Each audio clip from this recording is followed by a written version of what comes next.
All right, what's up, everybody? Doing something a little bit different this afternoon. Usually, I go through really unpleasant videos by white supremacists and talk about the horrible things they believe. Today, I'm doing something more pleasant. I'm gonna go over a recent video by my former classmate, Corey. He is a lawyer in Seattle and went to seminary, so he has some secondary training in these sorts of things. I have a simple Bible minor, so my advanced training is not as impressive. I'll do my best. I'm gonna try to be very respectful. I come from the same tradition as Corey. We went to the same college, same religious background in many ways. Obviously, our upbringings were different, but we believe, or believed at least, many of the same things. I am no longer a Christian. I would consider myself to be an agnostic. I have actually talked with Corey about that. I do believe there is a difference between agnostic and atheist, and I consider myself an agnostic. So I want to be up front. I want to be very clear that I have some biases. I do not believe in the supernatural. I do not believe that the Bible is literally true. I used to. I absolutely used to. 6-day creation, 6,000-year-old Earth. I believed all of that stuff. Global flood. So just so you know, this is the background that I come from. I have a decent amount of experience in this world. So I'm not coming at it from an outsider's perspective. This is very much the same sort of stuff I grew up with. I'll try to keep it relatively clean. I'm sure that it would be offensive if I swore, so I'll try to police my language a bit. And I'll try to keep this very civil and very polite. We're going to watch it on 1.5 speed because it's almost an hour long, and it would just take forever if I'm stopping it to talk as we go, which I'm going to do. If I'm doing that on an hour-long video, it could be a very long time. So we're speeding it up. Corey doesn't talk like this. He doesn't sound like this. I'll link to his video if you want to watch it. If you want to watch it at normal speed. I'm not trying to misrepresent him or make him sound funny. It's just going to take a while to get through. So off we go. Welcome to the KR Queen channel, where I evaluate complex questions and present the results to you as though to a jury. Ladies and gentlemen of the jury, my name is Corey Queen. I'm an attorney in Seattle, Washington, and before law school I was a campus minister at the University of Tennessee. And Easter is right around the corner. In the words of popular atheist Alex O'Connor, can I just say as well, like with Punch Anything, like something very weird happened on Easter morning, right? Something very strange happened at this point in history. I'll just say here, I don't know much about Alex O'Connor. I know he's a very popular internet atheist. He's not somebody that I have spent any time listening to or watching. I have maybe seen a video he's done or that he's been on. I think he's been on somebody's video that I watched. I know he's popular. He's the cool new internet atheist, and I don't care. I'm not really into this for the atheism. I'm into this for talking about big questions and getting to the root, getting to the best possible answer, which is why I'm no longer a Christian, right? Because the questions I asked, I don't feel like I was getting sufficiently good answers. Some people disagree. Some people think that you can totally get sufficient answers from theology, and that's fine. I'm not here to tell anybody that they shouldn't believe in God or that they shouldn't be a Christian. I'm just telling you that I don't. Yeah, I can't totally disagree. Today we'll dig into what happened. It's a great mystery whether bunnies really can lay eggs and what that has to do with Easter, but since that mystery will never be solved, we're here to discuss whether Jesus really did rise from the dead. It's the central event of the Christian story and really all of human history. If he's not risen, then in the words of St. Paul, Christians should be pitied more than anyone. It matters. Absolutely true. 100% true. If Jesus didn't come back from the dead, then basically none of what he said matters, because it's all predicated on the resurrection of the dead. If Jesus didn't rise from the dead, if God didn't rise him, then that says that maybe he wasn't the Messiah, or maybe he wasn't who he said he was. So he has to have been raised from the dead. Whether Jesus rose. In fact, it matters so much that some people spend a great deal of time and energy trying to prove that it never happened. And I do admittedly find this an odd fixation, particularly for an atheist. If you're an atheist, don't you have better things to do than turn people away from Jesus, who promoted unconditional love for all people? On atheism, you could be promoting all sorts of things that benefit society in the interim before the universe goes dark. Why fixate on opposing Jesus of all things? I'm still waiting to hear a good answer to that question. I don't think... Okay, I'll answer why. At least from my perspective, okay? Again, all of this is just pretty much just my opinion, okay? You can disregard my opinion if you like. You don't have to trust me or take me seriously. That's fine. I think one of the reasons people push back on religion, and not Jesus, but also generally religion, a lot of atheists are not specifically or exclusively anti-Christian, right? They're anti-God, anti-religion. And it's because people see the horrible things that have been done in the name of religion. Now, you can argue, and Corey does, that a lot of very good things have been done in the name of religion. And I agree. I absolutely. There have been many good things that have been done in the name of a God. Christian God, Jewish God, Muslim God. The Sikh movement, I think, is really, really cool. The problem is, it hasn't been all good. Right? Jewish people in the 1500s thought that the Ottoman Empire was going to possibly be the Messiah because Christians had been persecuting them for so long. Like, in the Ottoman Empire, Jewish people were allowed to have jobs, they were allowed to live in normal communities, they didn't have to change their names or give up their religion. They were not as good in that society. They were not considered to be as good as Muslims, as Ottomans. But they were tolerated, which they were not in Christian society. You can point to things like the Crusades. You can point to things like religious repression, right? You can point to the things like the Inquisition. I'm not saying here that it has only been bad, and I'm not saying that you can't find good things that Christians have done or other people have done in the name of religion. But you can look at the long-term negative effects of, in America, you have the Christianity and white identity getting tied together pretty tightly. Capitalism and Christianity getting tied pretty tightly together. Justifications for slavery both come out of the Bible and also out of just scientific Christianity. So there are reasons people oppose religion, it just generally. Now, Jesus specifically claims to have come back from the dead. Most religious leaders, that claim is not made. But also, most people who are talking about religion in English would be talking about Christianity because that's the predominant religion in most English-speaking countries and has been for literally hundreds of years. So it's relevant.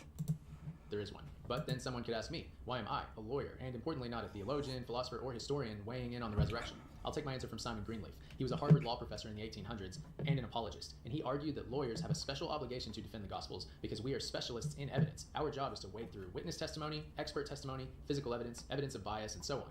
We're also trained to expose sophistry, arguments that sound good on the surface but have no real substance. So here today, I'll do my job and review the evidence for the resurrection. Then I'll evaluate some popular arguments against the resurrection and see if they hold any weight. And what you'll see is that the evidence for the resurrection is overpowering. The reasons for denying the resurrection are not based on the evidence at all, but rather on pre-existing materialist dogma. Okay, I'm just going to say, he said overpowering. Overpowering means if I'm intellectually honest, and I do try to be, if I'm intellectually honest, I will not be able to resist this. Okay, it's overpowering. So what he's going to tell us, the facts that he's going to lay out, the proof, is going to be so compelling that we have no choice but to accept it as true. Which, I don't know, I mean, to me that brings up questions of what's the value of faith if you can prove it. But we don't have to get into that. I was a Christian too. I understand you want to say, look, I think what I believe is reasonable, even if it can't be proven. I can't factually measure God, but I believe that he's there, right? So, okay, I'm just to say, the claim he is setting up here is that this is going to be overpowering. We will see if I agree with him at the end of this. say materialist dogma, let's be clear on what I mean. Materialism is the belief that supernatural events never happen, cannot happen. So I call it a dogma because a dogma is something held as incontrovertible. It's fixed. It's a law. It cannot change. A person who dogmatically holds to materialism believes that all events, even if they seem supernatural, must have some natural explanation, even if that explanation is hidden. Even if the evidence does imply something supernatural, if that happens, if the evidence points to the supernatural, we'll say, I don't know what happened, but I know it wasn't supernatural. Anything but that. To deny the resurrection, you have to ship in from the outside a strong predisposition that it couldn't be true. I'm going to echo Bart Ehrman, and I think Corey's probably going to talk about Bart Ehrman, and I'm probably getting ahead of things here, so we may hear this twice come out of my mouth. But personally, I am willing to accept that the supernatural could exist, right? I'm agnostic. I don't believe that it exists, but I think it could. But for me to believe that the supernatural exists, I'm going to need some very, very compelling evidence to show that, right? Something that I need to see the laws of physics be broken. Are the laws of physics laws, or are they just theories? Well, we have not ever been able to show that you can break the laws of physics, right? Gravity is gravity, and we can explain how it works. We can do the math. We can't see gravity, but we know that it is a force that exists. We can't see God. Is God a force that exists? Maybe, but you can't test it, right? We can't test it. And I would need something very, very strong to convince me that the supernatural is real.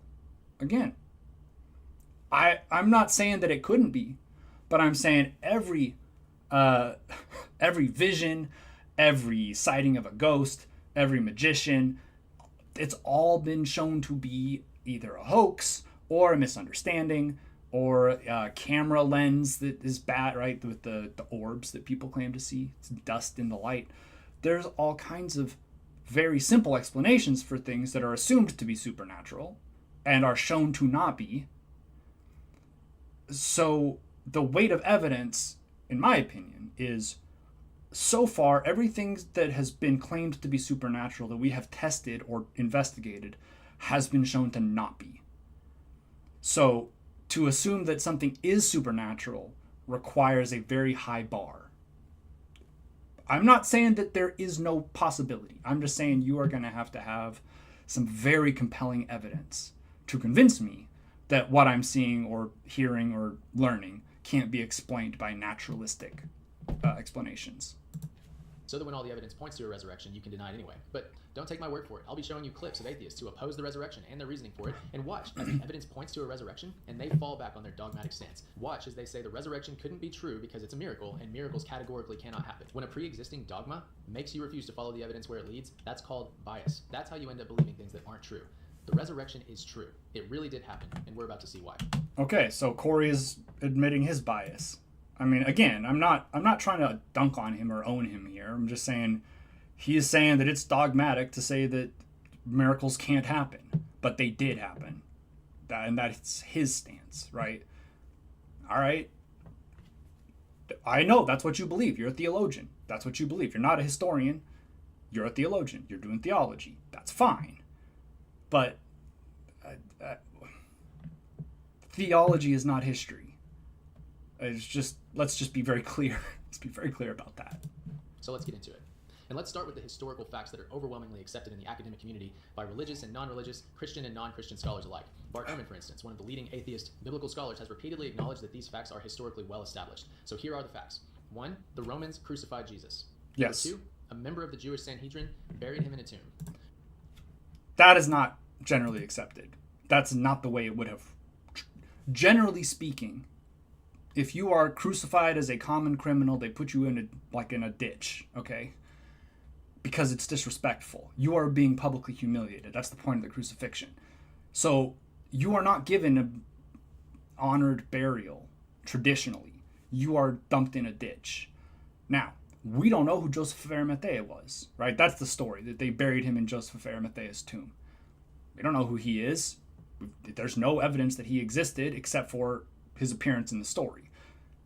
It doesn't mean he didn't exist. He certainly could have. People who are named in the Bible are often real people.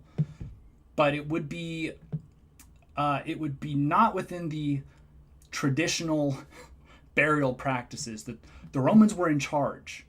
Okay, the Judea was ruled by Rome. If they didn't want you to take the body down, you didn't get to take the body down.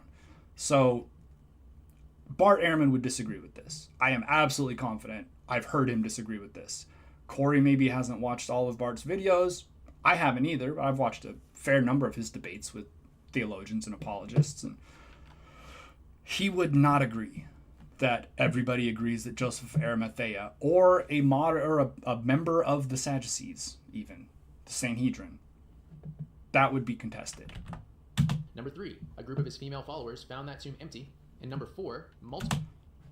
Also, this is contestable because the stories of how the empty tomb was discovered vary. Who was there? Who found the empty tomb? The stories are different in Matthew, Mark, and Luke, right? Again, these are minor points, okay? I'm not saying that Corey being wrong or Mark being wrong or Matthew being wrong. I'm not saying that eliminates the possibility that any of this is true. But, like, the stories about how I do this on my regular streams. This is not the most efficient thing, but we're going to look at, I am blocking ads from you, Bible Hub. We're going to look at a few of the resurrection stories real quick. Just to compare. All right, so this is Mark. Mark is our earliest text.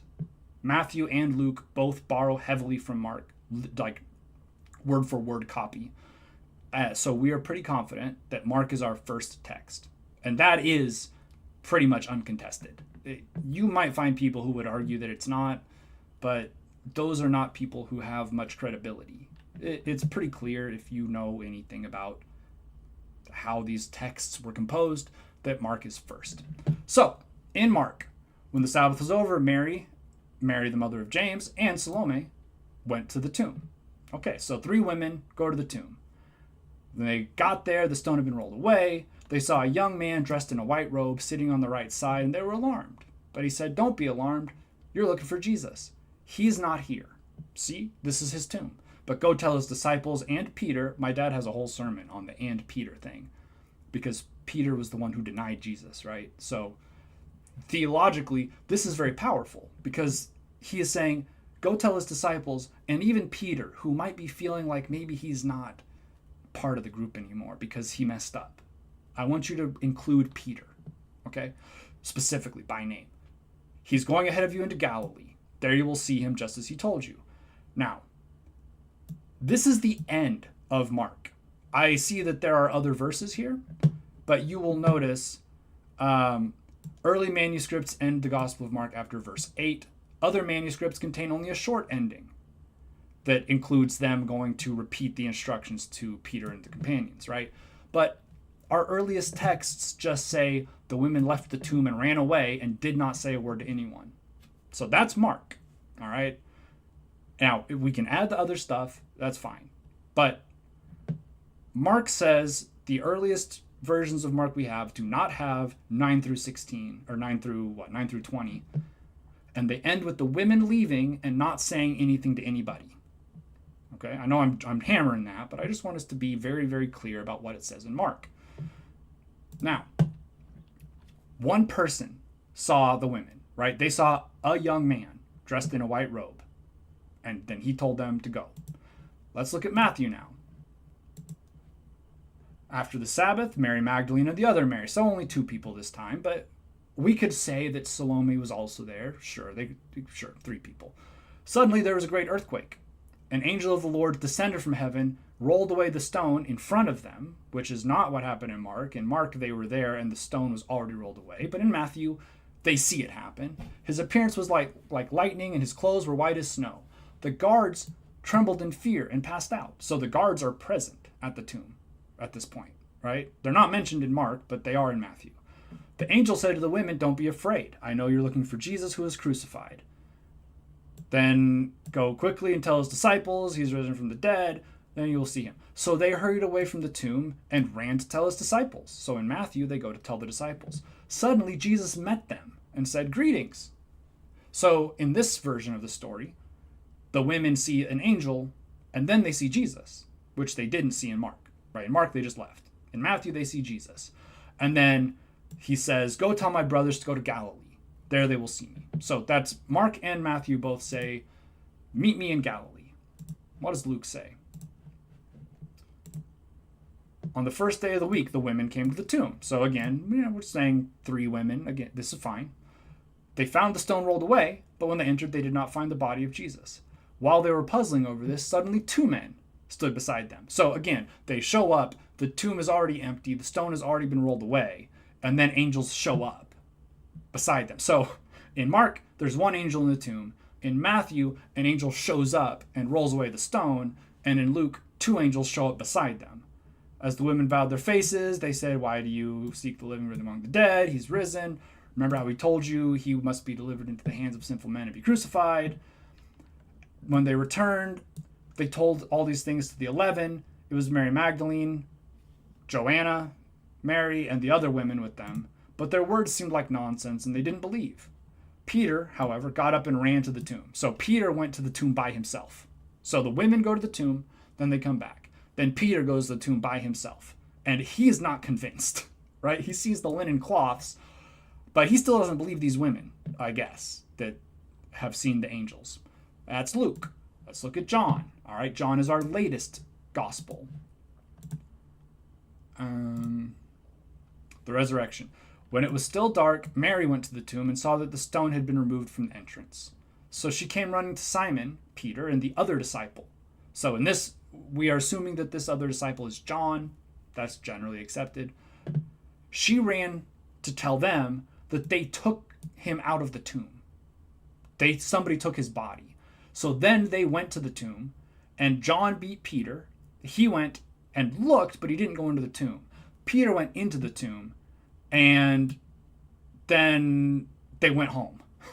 Okay? So they still didn't believe Jesus had been raised.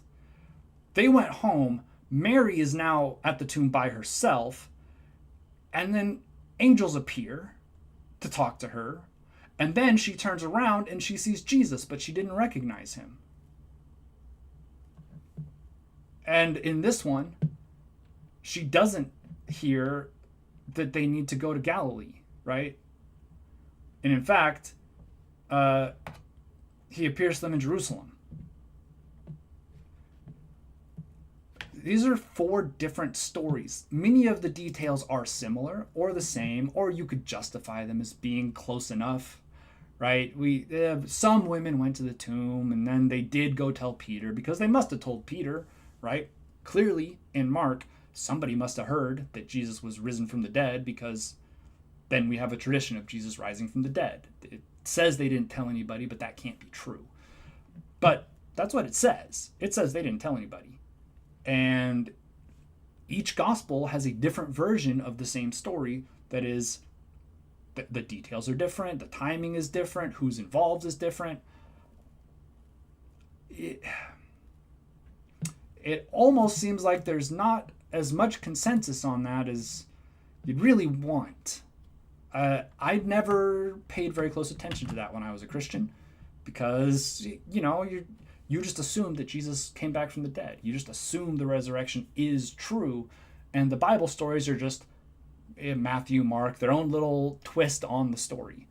But the details do differ in some dramatic ways. And most apologists don't want to talk about that, or they want to hand wave it. But you can't hand wave that, in my opinion. If you want to be honest, you can't just say, well, those differences, they don't matter. Did one person or 2 people or Jesus appear to Mary? Or did it all happen? Right? This is important. People in different settings genuinely believe they saw him risen from the dead. So those are your established historical facts. Again, as for point 4, absolutely. People think they see dead people all the time. Bart Ehrman makes this point. I can go and show you some examples of even mass visions of particularly Mary, right? Mother Mary, full of grace, etc. I'm not a Catholic. I don't know the whole thing. But there have been a lot of people who thought they saw apparitions. thought they had visions of dead loved ones, dead enemies sometimes, dead religious figures. Lots of people have had visions, and that we don't believe that all of those people saw things. So I'm just making the note here. Somebody saying that they had a vision is not proof that they did, or is not proof that what they saw was real. It's proof that they believe that they saw something. I saw a ghost. Well, I believe you think you saw a ghost. But that doesn't mean that what you saw was a ghost. Right? I hope we can agree on this. Because if I said, I saw a rabbit with wings the other day, and it just flew away. That was the darndest thing, rabbit with wings. You'd say, oh, were you drinking? Were you smoking something? Were you on Ambien? Had you been getting enough sleep? Because that's not real, rabbits with wings. I say, no, I saw one. So I can believe it totally that I saw it. It could drive my life believing that I saw this thing. But it doesn't mean that it's real. And anybody who is a Christian would argue that like non-Christian groups, religious groups who do miracles, that those aren't real. But the miracles in the Bible are real. Well, there are a lot of stories about people doing miracles that weren't Christians. Why can't those be real? Why can't those be true? Because we have a specific vested interest in the Bible being true. You see a Christian debate someone like Bart Ehrman, and Ehrman doesn't deny that these 4 facts are true. He denies that the resurrection is the best explanation of these facts. But the facts themselves are not in dispute. And don't get me wrong, I'm not saying everyone accepts these facts. You do have your fringe people, like the ones who think Jesus never existed, or Matt Dillahunty, but these are the... I am not going to argue that Jesus never existed. Jesus almost certainly was a historical figure, as was John the Baptist, as were probably most of the apostles. Some people would say Paul wasn't real, but I'm willing to accept that these are real humans that existed. I will just refer you to previously, point 2 about the tomb. That is contested. That is not just accepted as fact that there was somebody named Joseph of Arimathea who put Jesus in his tomb. It's possible. I am not saying that that didn't happen, but I'm saying that to claim that that's just like accepted, and even Bart Ehrman, noted atheist, accepts that is a stretch. Bart does not accept that. Historians equivalent of flat earthers or people who drink bleach to cure COVID. No one in the academic community is taking them seriously. And people like that who are so committed to disproving Christianity that they'll lean into these extreme views, they're not much of a threat to Christianity. The only people who'll take them seriously are the ones who already agree with them, and certainly nothing I say is going to affect them. If this were a jury trial, they're the jurors that get removed from the jury and have no say in the outcome because they're too biased. In the words of Blaise Pascal, it is the glory of Christianity to have for enemies men so unreasonable. Or in the words of Bart Ehrman, I sympathize with the atheist cause in some ways. I mean, because I'm an agnostic or an atheist too, but I think these people are just shooting themselves in the foot, because if you want to challenge Christianity, you shouldn't do it with an argument that other people laugh at. It's not a good idea. So for today, I agree with Bart. I don't know what the context of that clip is, but I'm happy to assume he's talking about people who say that there's no such thing as Jesus, right? He wasn't real. That's not really an accepted view. It's not really based in reality. There were plenty of messianic figures in Palestine. We know of many of them, right? So like Joseph of Arimathea was writing about this group of people who followed someone called Jesus. So, or not Joseph of Arimathea, Josephus. Josephus talked about that. Now he was writing in the year 100 or something, so many decades after the life of Jesus, he wouldn't have been involved, but it is widely accepted that Jesus was a historical figure. And if you argue against that, it's pretty silly. Absolutely. I agree with Bart. If that's what Bart was talking about, I agree with them. Corey did not play the context of that clip, so I have no idea what he's talking about. But we'll just assume that Corey is playing that clip in good faith and that he's not misrepresenting Bart at all there. You're going to take these facts as established because you won't find any serious scholar disagreeing. Crucifixion, burial, empty tomb, followers genuinely believing they saw him risen. These are the established historical facts. But before we get into analyzing these facts, let's bring in more evidence for additional context. First, let's examine some of the Old Testament predictions that predate Jesus' birth. The book of Isaiah, for instance, was written hundreds of years before Jesus was born. Yeah. And in chapter 7 it says, "The Lord himself will give you a sign. The virgin Oh, this is what... Okay, I'll let him finish. will conceive and give birth to a son, and will call him Emmanuel." And the word This is one of my very favorite mistakes that people make. I didn't know about this when I was younger. I didn't understand this. But remember how I said we have 4 gospels and all 4 of them are kind of different? And like Matthew and Luke are clearly borrowing from Mark because they directly copy some of Mark's story, So we know that, okay? Any serious scholar would agree that Mark is first. Mark does not have a story about the virgin birth. And that doesn't prove anything. I'm just going to, again, my career counselor in high school said I should be a lawyer. I didn't pursue law, but I like to think I can argue pretty effectively. So I'm going to set up my argument here. I'm going to set up my ground floor. Mark says John the Baptist appeared in the wilderness. In those days, Jesus came out of Nazareth in Galilee and was baptized by John. That is the extent of where Jesus comes from in Mark. All right, Jesus just appears on the scene. John baptizes him, and he is proclaimed to be a son by God. That's Mark. Now, I assume Corey knows this because he went to seminary. I assume that they talked about this. I don't remember if it's Matthew. Was it Matthew 1? Yeah, it's Matthew 1. Okay. Matthew 1:23. This is the prophecy. This is what Corey is quoting. All right, I'll highlight it here. Behold, the virgin will be with child and will give birth to a son. They will call him Emmanuel, which means God with us. Now, they didn't call Jesus Emmanuel. They called him Jesus. But we'll move past that. We don't have to really dig into that too deeply. What's really interesting, I have the Masoretic text, or I have the Septuagint here, okay? Now, Matthew was written in Greek. One of the reasons we are pretty confident that Matthew, the book, was not written by Matthew, the disciple, is because Matthew, the disciple, would have been from Galilee. He would have very, very likely been illiterate, almost entirely, and even if he wasn't, the chances of him writing in Greek are very slim, right? He would have known Aramaic. He maybe would have known how to write his name. Maybe he would have known a few things, but he spoke Aramaic. Jesus spoke Aramaic. Matthew spoke Aramaic. Mark spoke. They all spoke Aramaic. That's where they were from. But the books are written in Greek.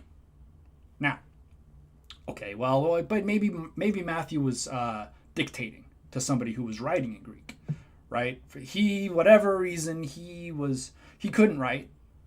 We admit that he couldn't write, but he had a great memory and he had a perfect recall of all these stories, and God also was helping him, right? Divinely inspired, and he was dictating to a scribe, we'll say, who was writing this down in Greek.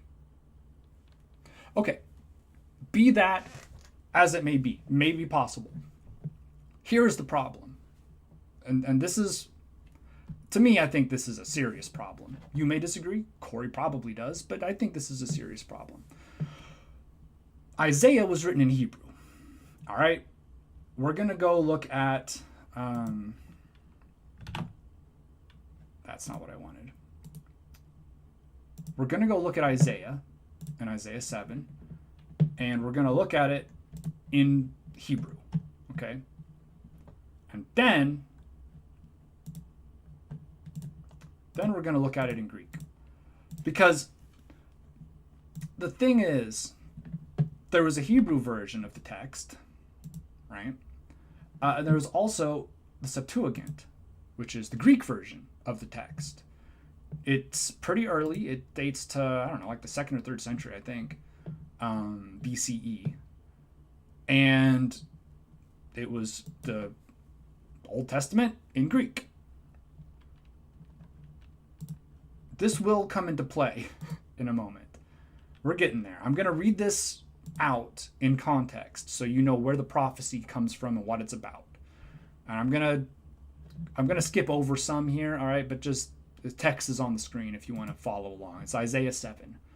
Now, in the days that Ahaz, son of Jotham, the son of Uzziah, was king of Judah, Rezin, king of Aram, Damascus, marched up to wage war against Jerusalem.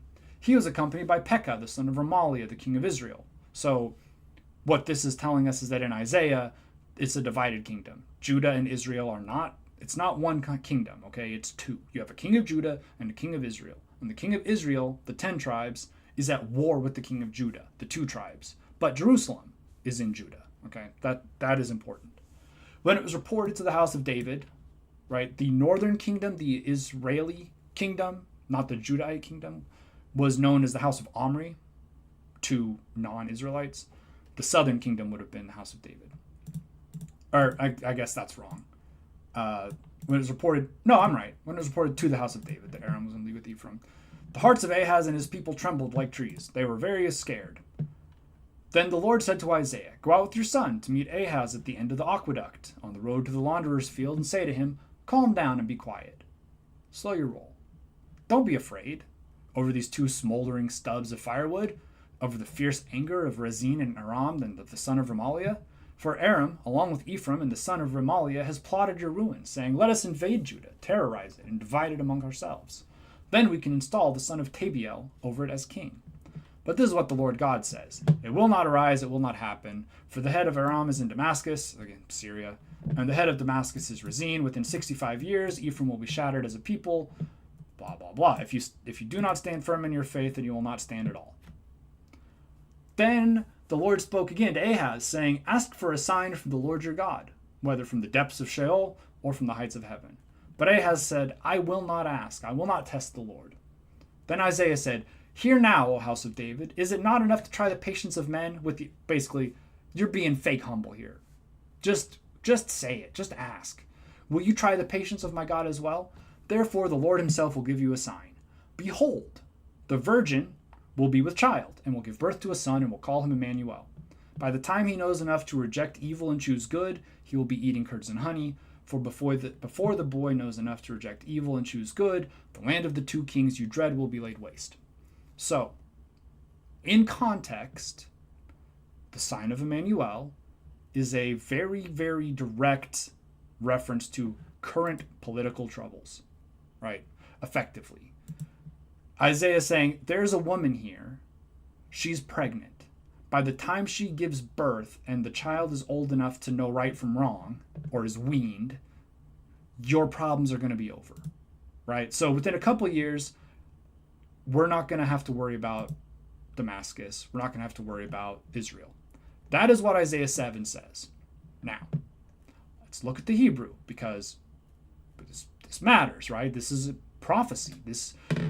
You can, I suppose, argue that it is a prophecy both like immediately about current problems and also for the future. If you want, you can make that argument, and I'll go with you. Okay, we'll go there. We'll say this is both an immediate prophecy and also meant to be taken as a long-term prophecy. Let's go to Isaiah 7, whatever it is, 14.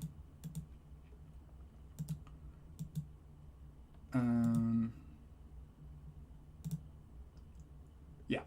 Okay. So Isaiah 14.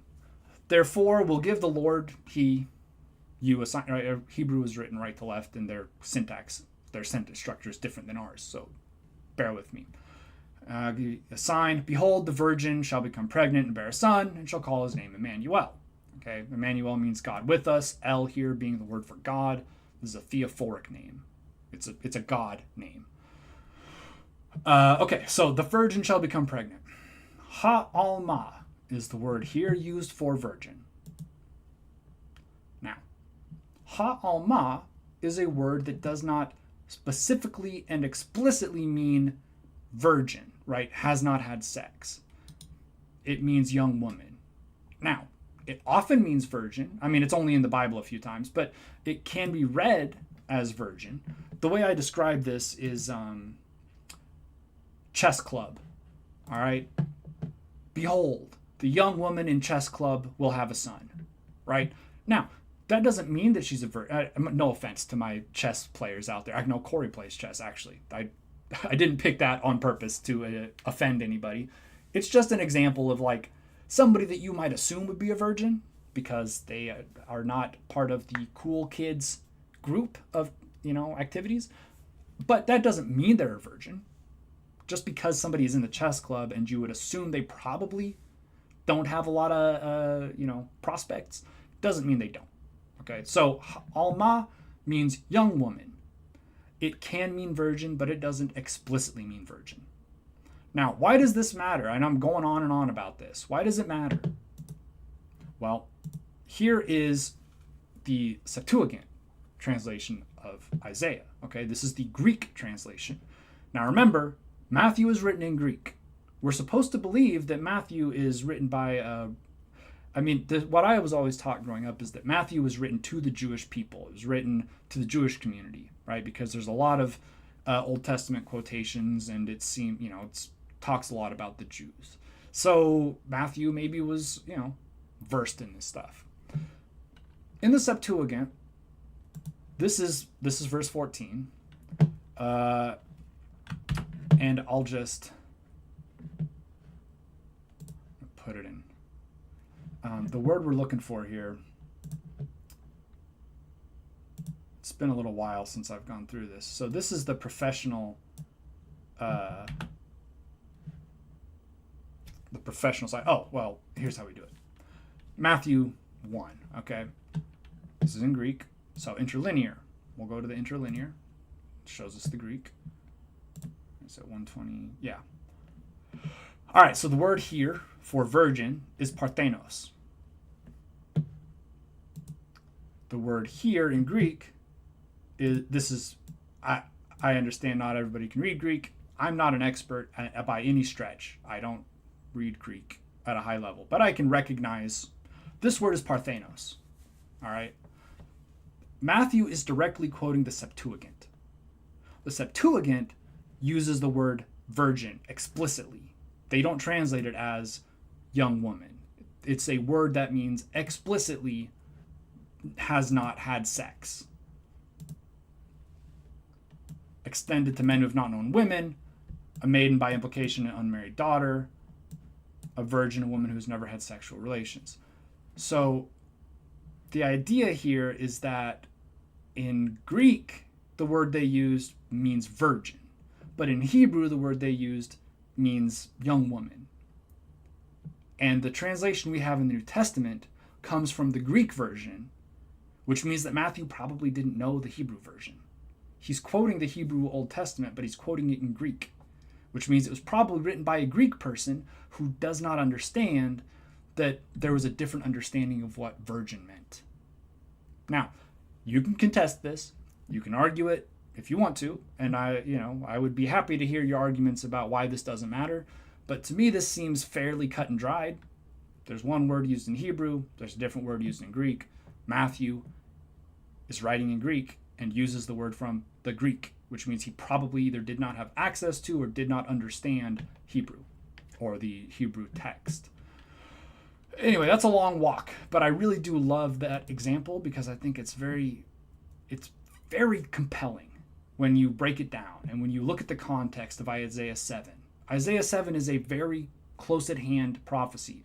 You are experiencing immediate stress and oppression from the military that's coming to try to crush you.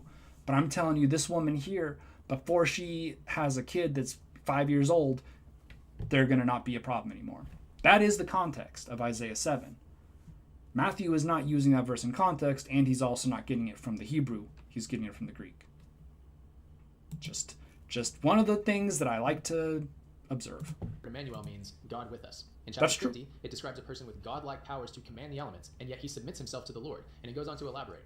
I offered my back to those who beat me, my cheeks to those who pulled out my beard. I did not hide my face from mocking and spitting. This all describes something quite a bit like Jesus, quietly enduring the mocking that came before his crucifixion. Chapter 53 describes a person who is, quote, pierced for our transgression.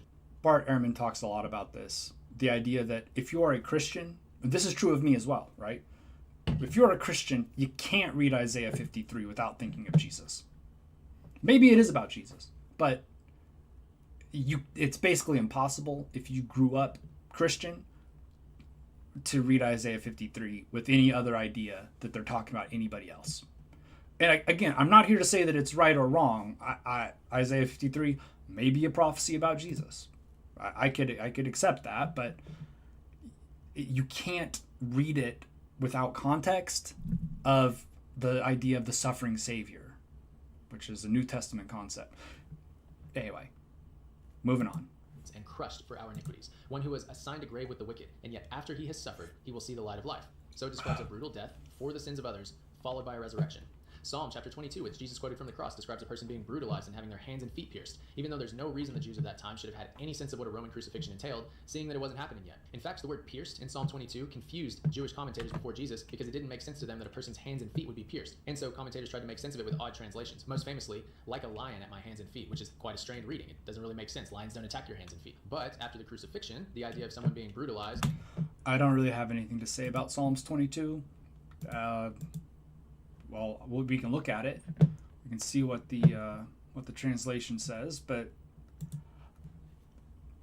look, I am fine with the idea that people were talking about somebody in the future. Fine with that.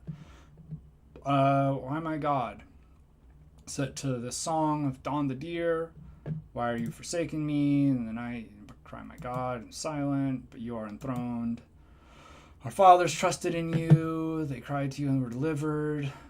They were ashamed when they didn't trust in you.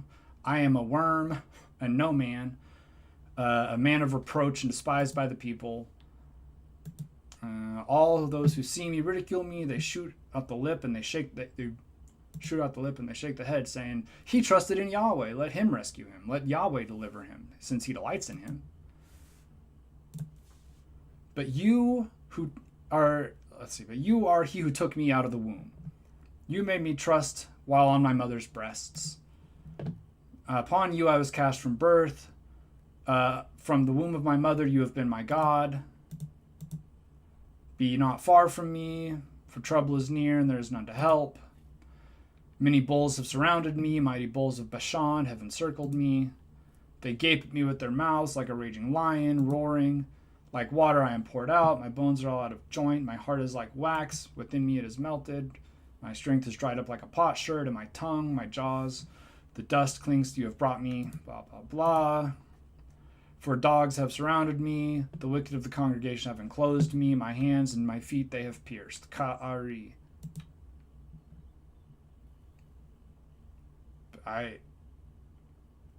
They really seem to have trouble translating this, because Ka'ari is only used once, looks like. And the Strongs, why are we getting some other goofy word here? Kara, there we go. This seems to be dig.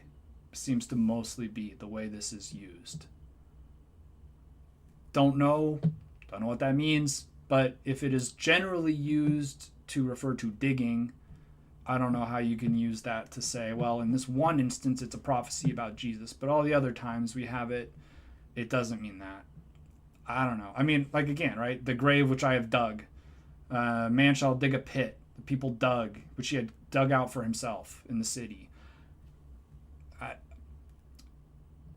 Okay, so that's the word. That's the Hebrew word being used here. At least in this translation, whatever this... The Westminster Leningrad Codex. That's the text that we're looking at here. Okay, maybe it says something different in a different one that more specifically means pierced. But this does not seem to be pierced in the way that we would think of, like, the crucifixion. Again, I would welcome somebody shedding more light on this, because this is not an argument I've ever heard, so I'm looking at it for the first time. I've never heard the idea that Psalms 22 is prophetic about Jesus. When I look at it, I'm not convinced that it is, because that word seems to be used in other places to mean something else. But, okay, we're moving on from that. And having their hands and feet pierced in the process makes perfect sense. And suddenly Psalm 22 makes perfect sense. In Daniel chapter 7, it describes a person who's, quote, like a son of man. And here's what it says about him. And to him was given dominion and glory and a kingdom, that all peoples, nations, and languages should serve him. His dominion is an everlasting dominion, which shall not pass away, and his kingdom one that shall not be destroyed. In the New Testament, centuries later, Jesus repeatedly calls himself the Son of Man, and repeatedly says that the kingdom of heaven is at hand, which is quite a striking thing to say to his Jewish audience when the Old Testament Son of Man is a divine figure who rules an eternal kingdom. These are just a few of numerous Old Testament passages that seem to describe Jesus hundreds of years before he shows up. The entire Old Testament, beginning immediately after the fall of Adam and Eve, predicts this extraordinary offspring of Eve who's supposed to show up and crush Satan. When you read the Old Testament, start to finish, written by multiple authors across multiple centuries. True.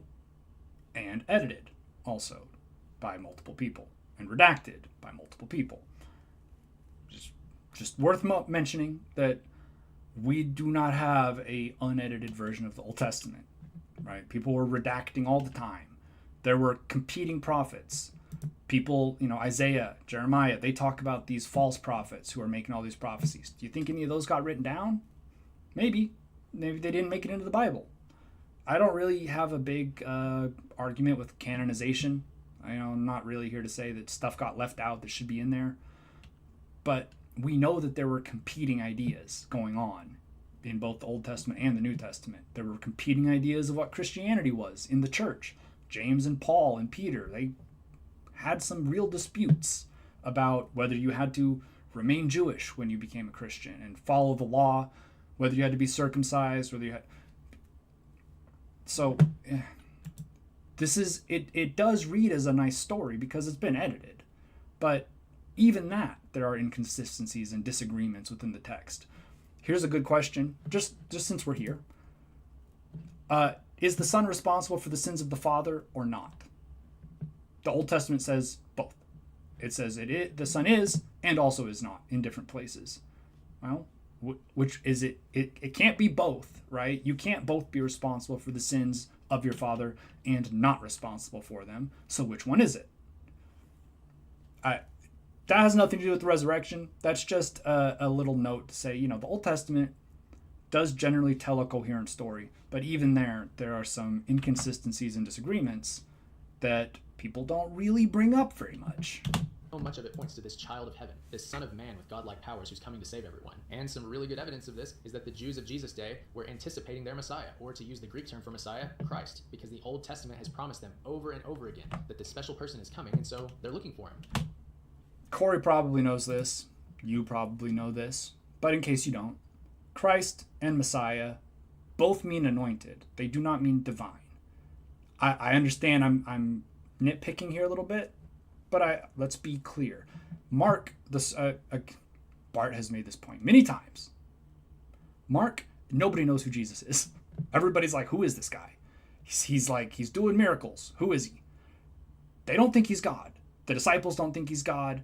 Jesus, you can say he claims, there are serious disputes about whether Jesus claims to be God in Mark or not, or whether he is claims of God are attributed to him, right? We don't know what Jesus really said. We just know what people who were writing down what they say he said, right? Jesus didn't write it down himself. Would have been nice. This leads naturally into another piece of evidence. There were multiple other would-be messiahs cropping up around the time of the New Testament. Right.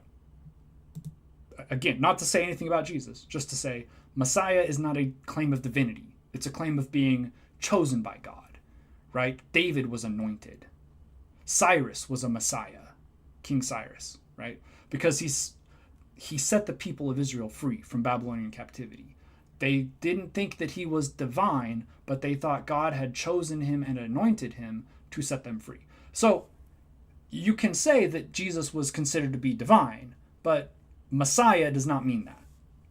Hosanna means it's a political cry, right? I want to be very clear about what we are asserting here, because Corey's a lawyer. He knows words matter. What words you choose and how you define them matters. And Messiah is not a word that means divine. It's a word that means chosen by God. Same thing with Son of Man. Son of Man does not mean divine. It's a similar concept to Messiah. They would gather a following, they would claim to be the Messiah or Christ predicted in the Old Testament, and then their movement would die precisely when they did. Yet again, no one is questioning this. These numerous other would-be messiahs are a well-established historical fact. And finally, one more well-established fact is that countless people from history through today have experiences that they believe to be supernatural. Near-death experiences, miracles, healing, exorcism, visions of a man in white. And let me be clear, for the purpose of this analysis, I'm not saying those things are actually happening. Whether or not they're actually happening isn't the point. The point is that countless people claim it's happening. Okay, well, I mean, at this point, I feel like we could just almost end the video. If he is not saying that everybody that claims they saw an apparition is right, then why do we believe that the disciples were right when they claimed to see an apparition? Or when it is claimed about them that they saw apparitions? Why do we believe that that's true when all these other ones aren't? Well, because we believe in God. Again, this is theology, right? This is not history. This is theology. This is saying we believe that God is real. And so the visions that people who believed in him had, those are real. But all these visions of people who see Mary or who see ghosts or dead relatives or whatever, those aren't real. Claim they've witnessed or experienced something supernatural. So yet again, we have an indisputable fact. Countless people across all time and cultures claim they've witnessed or experienced something supernatural. And not just credulous simpletons either. First-rate scholars, well-respected in their fields, rigorously analytical scientists and academics are having these experiences as much as anyone. And again, don't take my word for it. Just go ask the people around you. Have you ever seen a miracle or anything else that's best explained by a supernatural cause? And see for yourself how common it is. It won't take you long to find examples. So here's our list of established... That's right. The best kind of evidence, anecdotal evidence. Because people are never wrong about the things they think they've experienced. I mean, again, Corey's a lawyer. You know, he knows that this doesn't hold up. He should know better than anybody that even eyewitness testimony is highly suspect. Very often it's unreliable.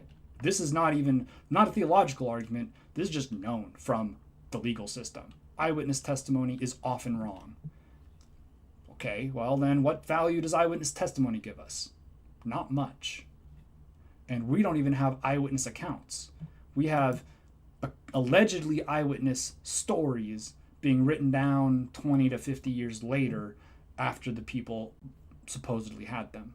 Again, I'm not saying that nobody thought they saw Jesus. I'm just saying even if we had eyewitness testimonies that the eyewitnesses wrote down themselves, that doesn't mean it's true. Facts. Number one, multiple Old Testament authors predict that God will send this special person to rescue his people, and the Jews are still eagerly waiting for their Messiah, or Christ. Again, I pointed out this.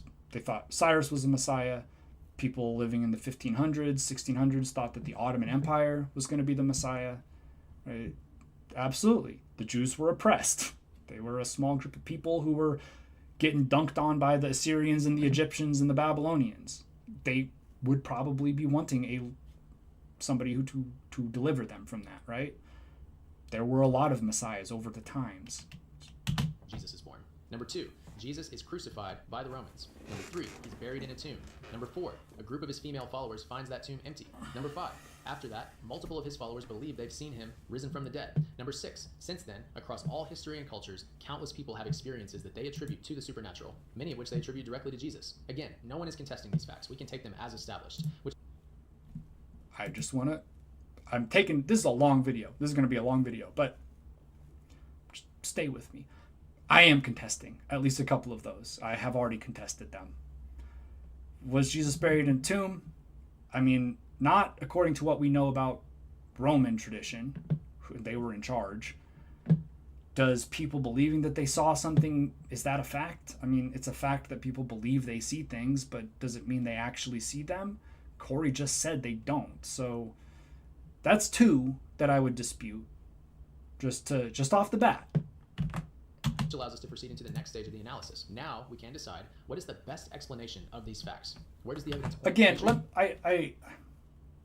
if you think I'm being unfair, please say why. Right? I'm trying to take this stuff seriously and just respond to it with things that I already know or things that I can look up. If you think that I'm being unfair, if you think that I am, being, I don't know, overly nitpicky or whatever, you can tell me that. That's fine. I'd like us to try to keep this civil, but I am trying to be as straightforward as I can be. Just like any rational investigation. If I find a knife covered in blood, a person lying dead on the ground beside it with puncture wounds in their body, and the fingerprints of that person's worst enemy are on the handle, and I have an eyewitness telling me that they saw the enemy stab the person, I have a list of facts, and now I can proceed into analyzing them and deciding where they lead, where the evidence leads, even though I didn't see the event firsthand. With the facts around Jesus, here's one explanation. He was the Messiah predicted in the Old Testament. He really did rise from the dead, and he really is still alive to this day, appearing to people. That's one explanation. Now, before I give you some alternative explanations, just look at this list and ask yourself, what do you think is the best explanation of these facts? I'll tell you what I think is the best explanation of these facts. And I'm going to tell you that this may sound snarky. A lot of times I like to say that the supernatural is magic. Okay? Because it's effectively the same thing. If you believe that stuff that can happen that's outside the laws of physics that we can't explain, that's magic, right? That's magic. It doesn't sound as good to say magic. It sounds more respectable to say the supernatural or whatever, providence. But it is magic. It is, we can't explain these things, but they happened, right? Look, I turned a rabbit into a dove. Magic. I don't presuppose the supernatural. Okay, I don't assume that God exists, therefore this is explaining God. I believe Jesus was a religious leader in the first century, and some of his apostles, some of his followers were very serious about it. He was an apocalyptic preacher. He died. And then we don't know really what happened for a while. And then, I mean, people still believed, you know, they were still talking about him. And then Paul had a vision, and Paul became an evangelist. And after Paul, we start to see Matthew, Mark, Luke, and John. We see these other texts. We see arguments between Paul and James in the church over power and over authority and over, do you need to remain Jewish, or can Gentiles convert without becoming circumcised? See some arguments there. But that can all happen without Jesus really coming back from the dead. People have visions. Corey has said people have visions. Okay, not all of those visions are real. Okay, there's no evidence that the women actually saw an empty tomb. There are 4 stories about it that have sort of varying details, but they were written 50 years after the fact. So that's not exactly eyewitness. If you presuppose that God is real, then this makes a lot of sense. If you presuppose that it would take some serious evidence to prove that God is real, somebody being talked about like they're special and then dying and being buried and then people thinking they saw them after they were dead, you know, that's hardly proof.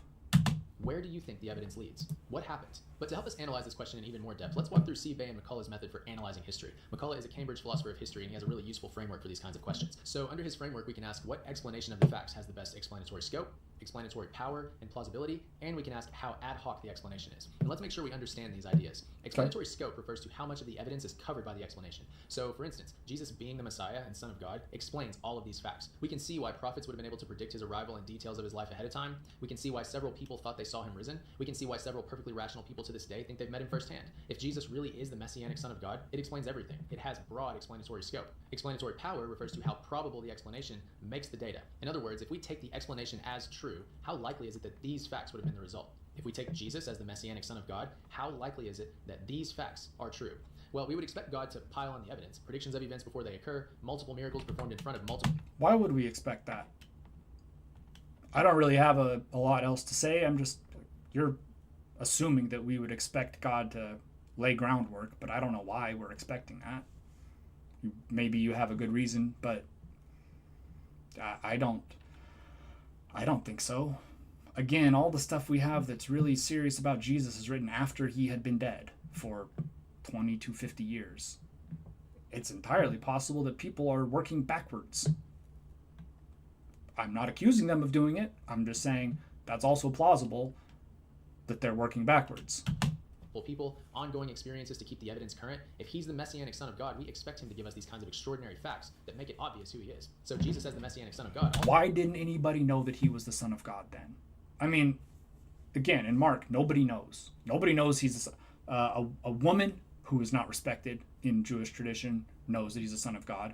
A foreigner who's not respected knows that he's the Son of God. That's kind of the theme of Mark, is that like the people who should have known, they didn't get it. But people who were outside of the in-group, right, they understood who Jesus was, but the insiders didn't get it. If it's that obvious, you would think people would have gotten it, right?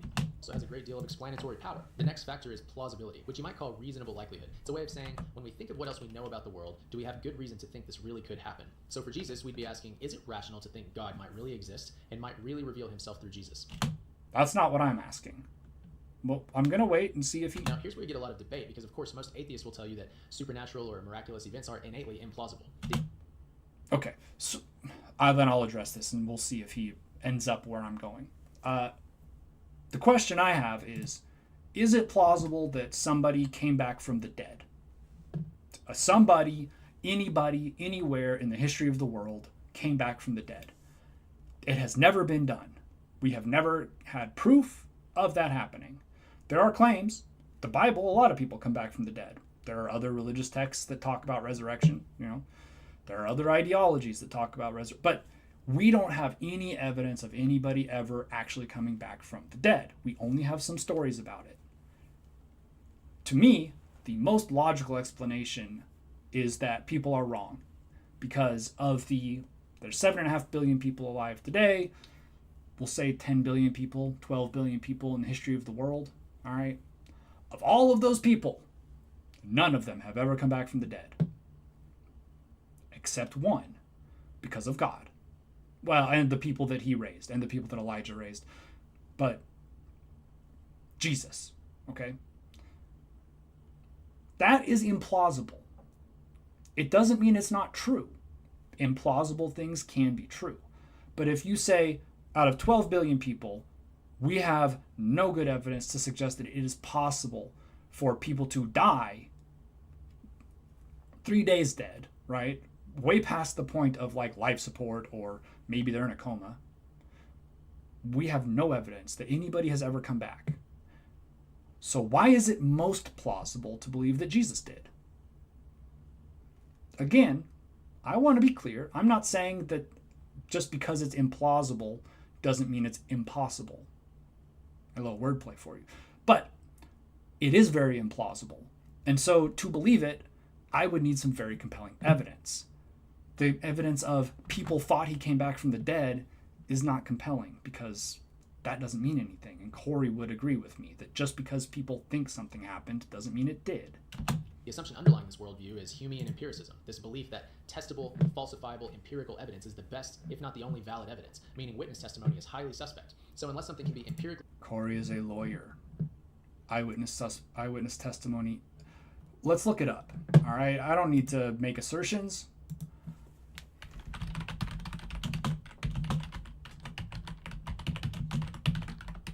Let's look up the reliability of eyewitness testimony. Association for Psychological Science. Myth. Eyewitness testimony is the best kind of evidence. Eyewitness testimony is historically among the most convincing forms of evidence, but being convincing isn't the same as being accurate. The advent of DNA analysis revolutionized forensic science. According to the Innocence Project, 358 people who had been convicted have been exonerated through DNA evidence. Sentenced to death. Convicted and sentenced to death. 358 people have been exonerated through DNA evidence. Of those, 71% had been convicted through eyewitness misidentification. And also racism certainly is a factor here. But memory is not accurate. Eyewitness testimony is often inaccurate.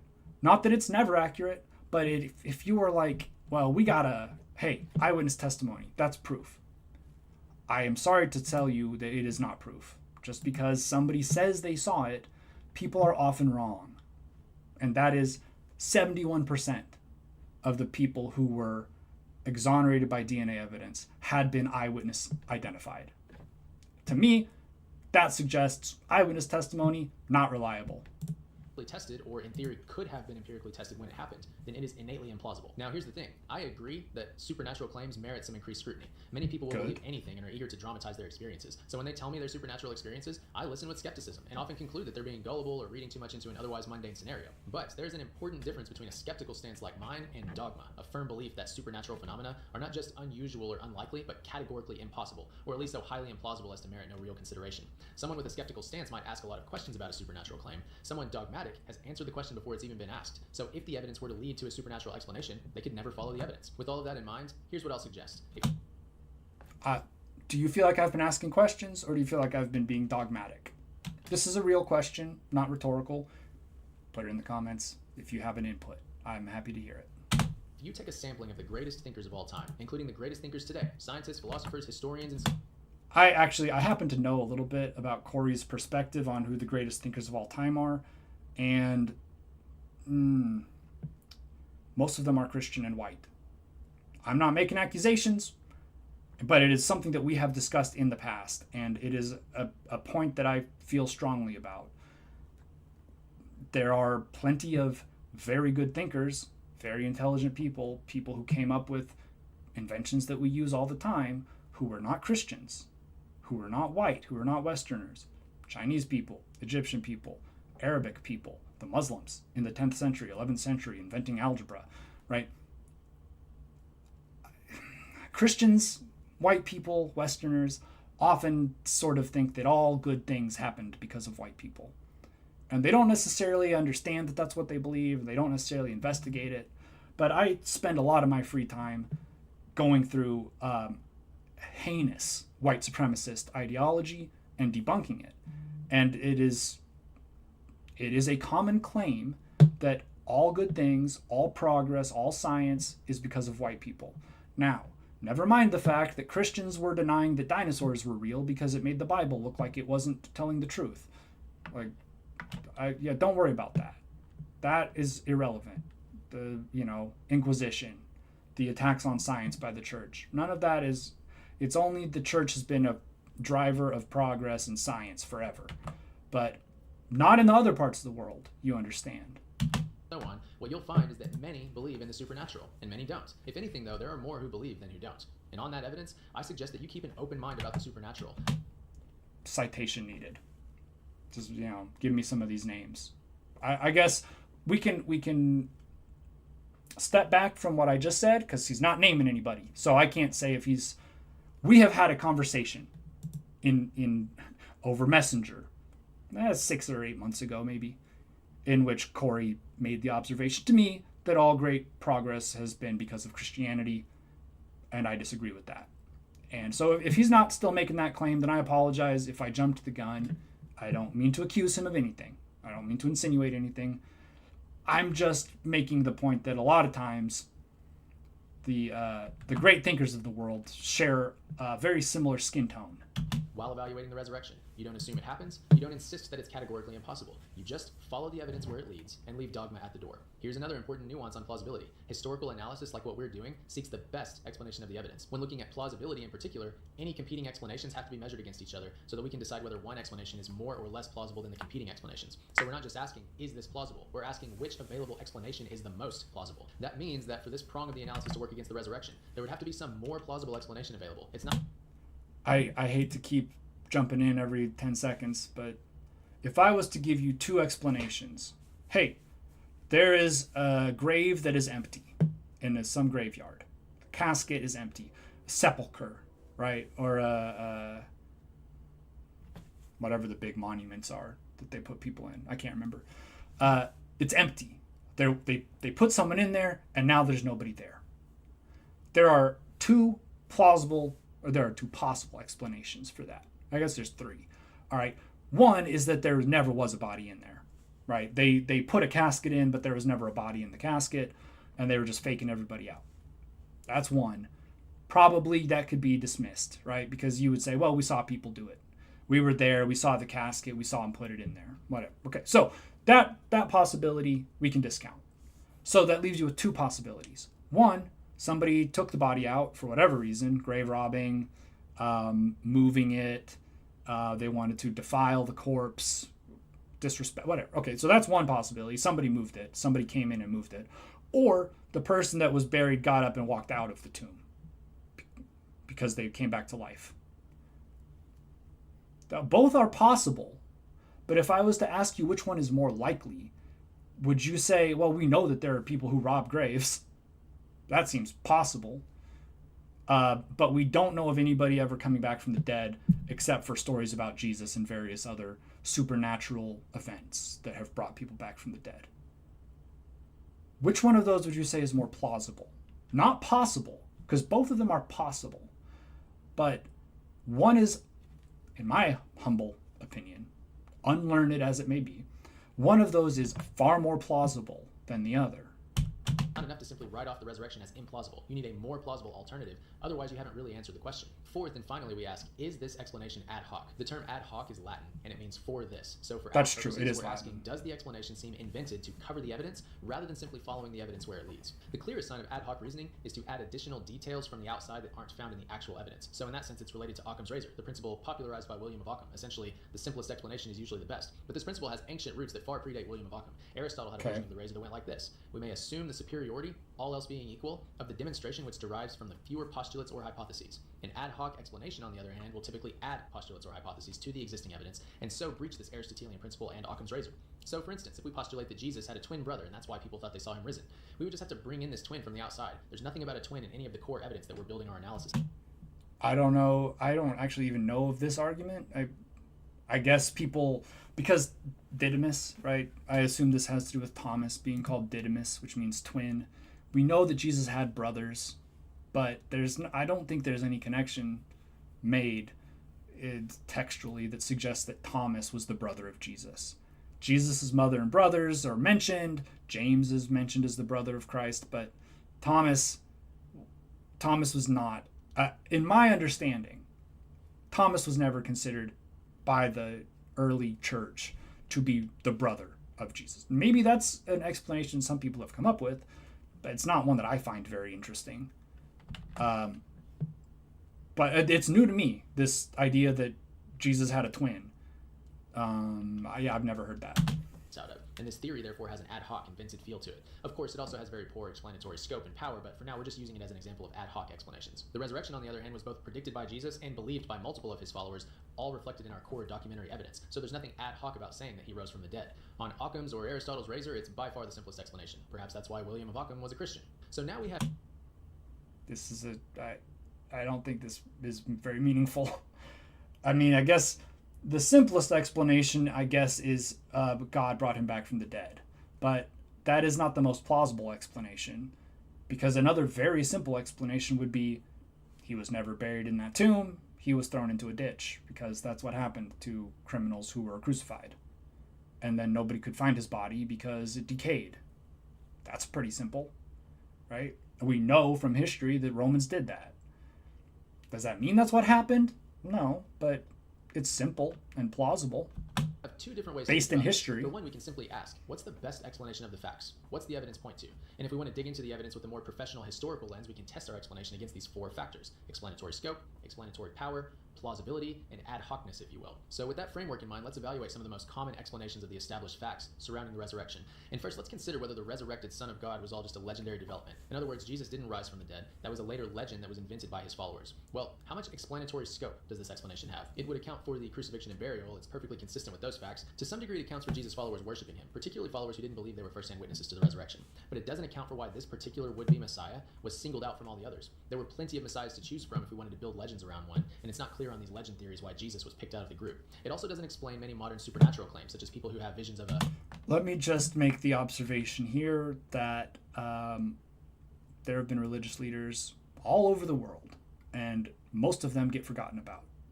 But you wouldn't say that Hinduism was right because they had a guy who is considered to be very important.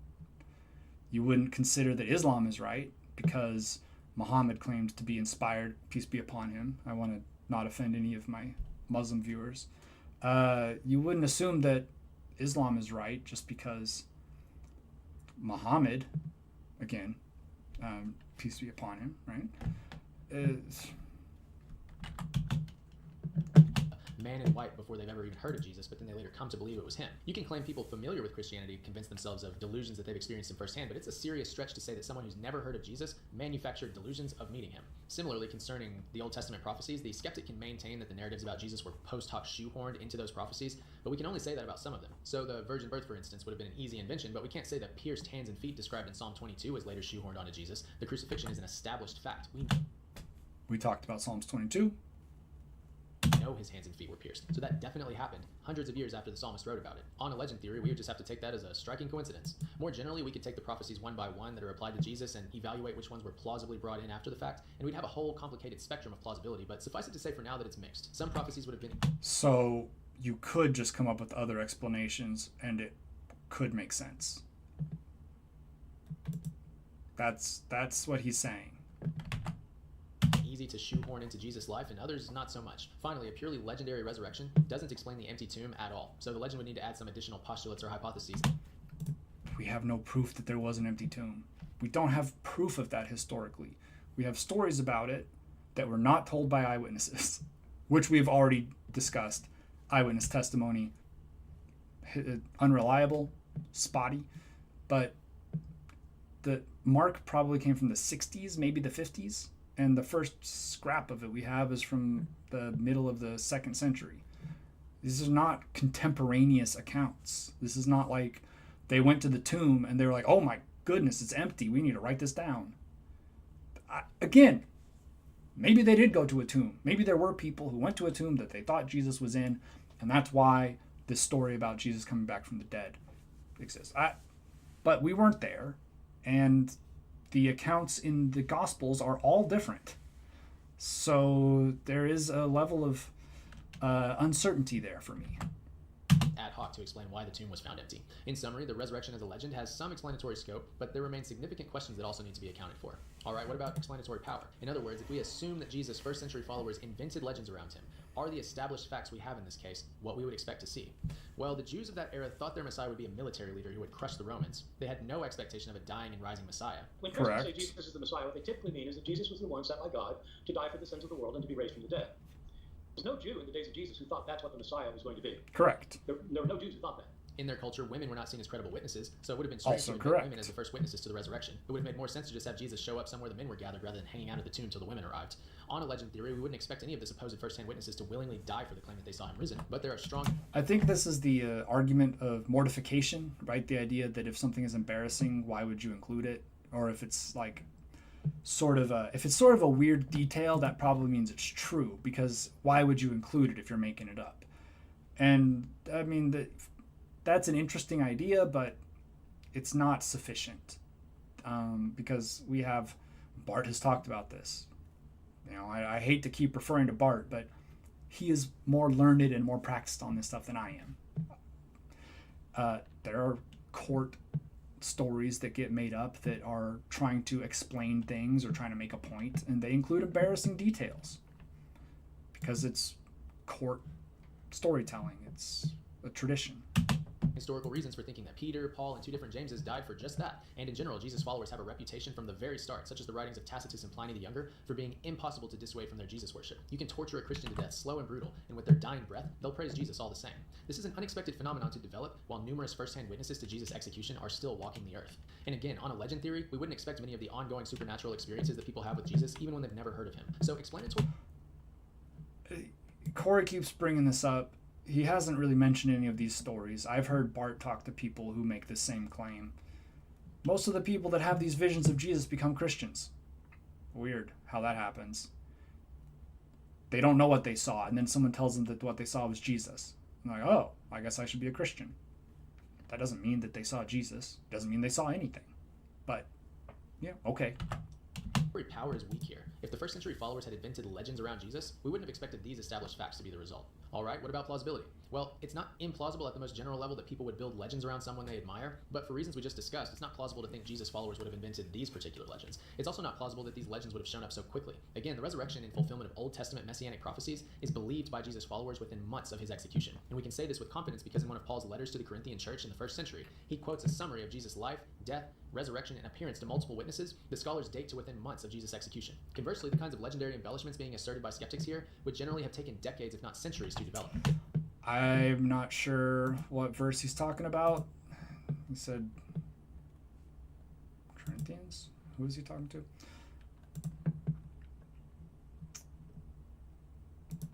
I think Corinthians, these are generally accepted to be actual Pauline epistles.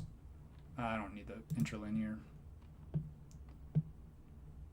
Christ crucified, the message of the cross is foolishness. In the name of our Lord Jesus Christ. I'm going to go back and... Conversely, the kinds of legend, death, resurrection, confidence because in one of Paul's letters to the Corinthian church in the first century, he quotes a summary of Jesus' life, death, resurrection, and appearance. All right, I'm not going to chase it down since he doesn't give me a chapter and verse. To multiple witnesses, the scholars date to within months of Jesus' execution. Conversely, the kinds of legendary embellishments being asserted by skeptics here would generally have taken decades, if not centuries, to develop. It's not plausible to think these legendary embellishments developed simultaneously with the events themselves. That just doesn't happen, and it's not clear why it would have happened in this case. So, although legends are generally plausible, I'm hearing a lot of assertions, and I'm hearing not a lot of facts backing up these assertions or citations. I'm sure that he could provide them. I would love to see some of the evidence for his assertions, but he is just telling us these things and expecting us to believe them. these particular legends aren't. As C.S. Lewis observed from his literary expertise, the testimonies around Jesus, extraordinary as they are, have all the marks of genuine history, not myth or legend. Finally, let's consider whether the legend explanation seems ad hoc, invented to explain the evidence rather than simply following the evidence where it leads. And again, let's just look at the established facts and ask, what's the most natural explanation of this evidence? What does this evidence imply? If you want to say... These facts are not established. Some of them are, some of them aren't. Some of them are heavily contested. The evidence implies a legend, then for one, come on, no it doesn't. You have to come in with prior suspicion to say that. But if you insist on legendary development, you have to introduce new postulates and hypotheses to explain the seemingly fulfilled prophecies, the post-resurrection appearances, the peculiar unexpected features of these legends given their... Eyewitness testimony is not reliable, and we do not have actual eyewitness testimony from the people that said they saw Jesus. I think Matthew says that Jesus appeared to like 500 people. Well, that's great, but we don't have any evidence from those people that they saw Jesus. Matthew says he did. That's it. That is the extent of our proof. And we know that other people, other apparitions have been seen by groups of people throughout human history. So either everybody's telling the truth and everybody has seen these apparitions of various people, or nobody has. I think that it is unfair to say, well, the one that I agree with is true, but these ones that I don't agree with are made up because those people are wrong. Again, we're doing theology here. We're not doing history. We are talking about an empty tomb that nobody is even... Where is it? We can't prove that it exists. There's no proof that there was such a thing as an empty tomb. We have stories from the New Testament that say there was. But that is not the same as being able to go look at the empty tomb. Right? People have been looking for Jesus' tomb for thousands of years. Cultural context, the unheard of speed at which the legends developed, the ongoing supernatural experiences. Yet again, it's not hard to see why William of Ockham was a Christian. To attribute the resurrection to mere legend, you can kiss Occam's razor goodbye. You've replaced the razor with ad hoc atheism, and Aristotle would be appalled. The simplest explanation is never that somebody came back from the dead. The simplest explanation is that something other than that happened, because that would be a miracle. And miracles are the least likely thing to happen, right? They cannot be explained. Therefore, how can it be simple? Magic is real, is the simplest explanation, right? Again, I understand that that's a little bit maybe unkind to phrase it that way, but that's basically what we're saying. The simplest explanation is that magic is real. I guess if magic is real, it does explain a whole lot of things, but I have not seen any evidence that compels me to believe that magic is real. So I need more than just, boy, it explains some things, wouldn't it? At the sheer volume of new postulates and hypotheses you have to introduce to evade the most natural explanation of the evidence. So can we say that the best explanation of the established facts is legends? Can we say this is a better explanation than what Christianity has to offer? Not even close. Now, the reason I started with the legend theory is because most popular theories about the resurrection are not standalone. And I'm talking about the hallucination and swoon theories. In other words, multiple people in multiple contexts. I don't subscribe to either of these theories. I mean, I guess I subscribe to the idea that people thought they saw Jesus and they didn't. But the swoon theory, I'm sure you'll talk about it. The idea that Jesus didn't actually die on the cross, he just passed out and they thought he was dead. The Bible makes it clear that he was dead. Right? Again, we're talking about eyewitness testimony from many years after the fact, but they talk about piercing the side with the spear, the idea that they pierced through the protective fluid around the heart. Jesus was dead. Okay? The Romans were pretty good at crucifying. That's one of the things that they did. They were good at it. They knew if somebody was dead. Anybody that says, well, maybe Jesus wasn't really dead, that is not compelling. There is no good evidence to believe that Jesus wasn't actually dead. hallucinated, and that's why they thought they saw the risen Christ. Or for the swoon theory, Jesus never actually died. These two theories are very popular among atheists, and I say they're not standalone because they would have to be added to the legend theory. Hallucination, for instance, would explain only why some of the disciples believed that they saw Jesus risen, but that's a very narrow explanatory scope. It has nothing to do with the prophecies, empty tomb, ongoing experiences, and so on. These theories are also just patently silly. For instance, the thought that a bunch of perfectly sane people hallucinated the risen Jesus, were willing to die for him, and all these other established facts occurred all by sheer chance. No reason for these extraordinary coincidences, not like the Christian view, which is that this is all part of a coherent plan designed to reveal God to humanity. No, it's just... Can I just say as well, like with punch anything, like something very weird happened on Easter morning, right? Like something very strange happened at this point in history. Yeah, a bunch of weird stuff happened, and weirdly enough, it all happened around the same time, and how weird. Weird. And the swoon theory fares no better than the hallucination theory. To believe enough, it all happened around the same time, and how weird. Weird. Who is that? Is that the girl that was in Snow White? That was the Disney. So I expect this is the girl from Snow White. Good use of multimedia, throwing a clip in there. Weird. And the swoon theory fares no better than the hallucination theory. To believe the swoon theory, you'd have to think the Romans botched the execution, they buried a living man, and then he showed up later all beat up and half crucified, but convinced everyone that he actually rose from the dead, and then what? He ran off into the wilderness, but convinced a bunch of people before he left that he ascended into heaven and should be worshipped? How ad hoc can you get? These competing theories have limited explanatory scope and power, they're highly implausible, and they're thoroughly ad hoc. The resurrection, on the other hand, if it really happened, makes sense of all the established facts. It is easily the most natural explanation of the evidence. If you simply follow the evidence, it will lead you to the risen Christ. So why is this debate still going on? Why don't people think it happened? Well, let's look at the common objections. First, we'll look at 2 scholarly objections, and then we'll address a few non-scholarly objections that are weak, but they're common enough to bear mentioning. As for scholarly objections, there are 2 main ones. First, you'll see Bart Ehrman, for instance, spell out a long list of contradictions found in the written accounts of Jesus' life, death, and resurrection. What time Hey, I did that. of day was he crucified? Was he crucified before or after the Passover? Did risen saints really flood the streets like zombies? How many angels were at the tomb? Where did Jesus go after his resurrection? Now, there are 2... I didn't even mention the zombies, but that is one of my favorite little pieces of Matthew. Is that when Jesus died, a bunch of people rose from the dead and went into the city. 2 ways to answer these claimed contradictions. For one, you can try to harmonize the accounts and show that they aren't really contradictions. Mike Winger, for instance, does this really well in a video series I've Right. You can harmonize, which means, yes, there are contradictions, but we don't think they matter. linked in the description. Almost always when atheists claim a contradiction, it's easy to reconcile. Flooding you with a long list of claimed contradictions is just a cheap debate tactic since most people won't be able to answer them all. Corey is a big fan of debate. He said that he sends his downvotes, every downvote he gets, he sends money to some debate society. So I guess if somebody knows about cheap debate tactics, it would be a guy who is a debate pervert. I don't say that to be offensive to I just generally debate perverts, people who think that this is really important. Off the top of their head. It's not important whether you're right or wrong. It's important whether you're able to do the debate properly. That's a debate pervert.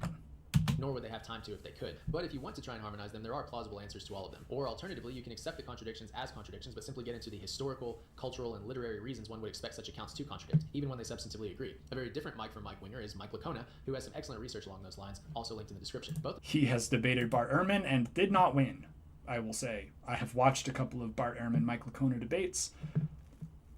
There's a lot of hand waving. What you notice on the side of the theologian and the apologist is a lot of hand waving, because there's not a lot of data. At the end of the day, it all comes down to faith, right? And I don't say that mockingly. I don't say that to be unkind, or at the end of the day, if you believe that God is real, then you believe all the stuff that God said, right? Or you believe the important stuff that God said. If you don't believe God is real, then you don't have any reason to take faith-based answers. I don't have any reason to accept answers that are built on me accepting the supernatural when I don't accept the supernatural, right? First, I need you to show me that there is real good evidence that there is a supernatural. There is something outside of our understanding. And until you have that, I'm not going to take your claims that because the supernatural exists, all these things happen. I'm not going to take that very seriously, because magic is real. Okay, well, and that's why I can teleport. Can you teleport? Well, not in front of you. Right? I would need some sort of real compelling evidence that I cannot say there's a reasonable explanation for that. And if somebody came back from the dead, there is not a good compelling scientific explanation. Okay, I readily admit that. If you can prove that somebody came back from the dead, must be the work of the supernatural. Whatever God or supernatural force it is not explainable by the laws of physics. Okay, but you have not demonstrated that the laws of physics can be broken. So I don't have to take that as read. These approaches are fine as far as I'm concerned, but for the purposes of this discussion, I'm not doing either, because the entire conversation about contradictions is a red herring. We have already reached a list of established facts, facts that are accepted by secular and religious historians alike, or just accepted by common sense, and regardless of any supposed contradictions, these established facts are not in question. Contradictions would at best establish that the narratives are unreliable and would raise questions about which events we can trust really happened. But this question of historical... To me, that matters. If the accounts are unreliable, and they're making an extraordinary claim that somebody came back from the dead, but I know they're unreliable in some little details, I have reason to doubt the big detail too, right? The core of the claim is that magic is real. And yeah, one guy says there was one person, one guy says there were two angels, one person says that the women were there by themselves, one person says they went back and got the men. These, don't worry about any of those conflicting details, because what matters is magic is real. And that's proof that magic is real, because these stories talk about magic. Now, again, I understand I'm being a little bit reductive here, but if I can't trust that you can get the details right about how many people saw it happen, why would I believe that you're right that magic is real? Oh, 10 people saw it. Oh, 2 people saw it. Well, there was a whole crowd, but I don't have any names. Okay, well, I probably would need to see it then for me to... And even then, eyewitness testimony is not reliable. But reliability is moving logically on. prior to these facts that are already granted as established. In other words, we've already answered that question. We already know that we have enough evidence to strongly... None of the facts that Corey is asserting, just for the record, require supernatural anything. Jesus lived, fine. Jesus was crucified, fine. He died. Yes. He was buried. Maybe. Again, that's contested. But sure, he was buried. And then there was an empty tomb. There are other explanations for a tomb being empty than somebody coming back from the dead, like we discussed earlier. Grave robbers could have been there. Followers could have come and moved his body. Who knows, right? We're trying to look for the best explanation of there's an empty tomb. The best explanation of there's an empty tomb is not magic is real. So I can agree. I can agree with all of those facts and say that doesn't prove that the resurrection happened. Establish these core facts. So think of it this way. We have evidence, manuscripts, testimony, our knowledge of the culture and literary genre, etc. And from this evidence, we've built a list of established facts that no one can reasonably question. And then we proceed into the main inquiry. What is the best explanation of these established facts? What's the best explanation of the evidence? When a skeptic says the best explanation... I will give Corey credit for his video production. My video production is not this slick. It's not this nice. I don't take that much time. I do it off the dome. Can't be the resurrection, because look at all these contradictions. They're reverting back to an earlier stage of the analysis that's already been settled. We're not talking about what facts can be reliably established anymore. We already have our list. We're now trying to decide what the best explanation is of those facts, which is a totally separate question. So taking aim at these contradictions is a complete red herring. It's a distraction from the actual question. If anything, it's an attack on the doctrine of biblical inerrancy, which is perhaps why Christians are so quick to dive into the weeds and try to answer every single contradiction. And again, there could be a place for that, but not here in this analysis. Here, it can only be a distraction from the real question. I don't think Corey believes in biblical inerrancy, which is a good position to take, because otherwise it's tough to defend. I am somebody who grew up believing in biblical inerrancy. You can't really justify that based on reading the Bible, unfortunately. It's one of the reasons I no longer believe, is because if God couldn't keep all the facts right in his most important book that is supposed to tell everybody in the world how to live, if we can't get all those facts right and be sure that it's all accurate, then I'm going to have other questions about the bigger claims. Again, if the details are wrong, the little details, I'm going to question the accuracy of the big parts of the story, the parts that are really important. In fact, this is a tactic that I see all the time in my cases. If I have a nice, tidy, airtight case, the first thing my opponent will do is try to get the jury fixated on some complicated side question that has no real bearing on the question before the court. In much the same way, all these claimed biblical contradictions are a distraction. So now you know, don't be taken in, don't fall for it. The second scholarly objection focuses on the raw implausibility of the resurrection. Essentially, how many resurrections have there been in the history of the world? So if we're talking statistical likelihood based on comparable events, the probability... Hey, I've brought that up. ...is as low as it can be. Now again, this way of thinking goes back to Humean empiricism, this belief that empirical evidence is superior because it's testable and falsifiable.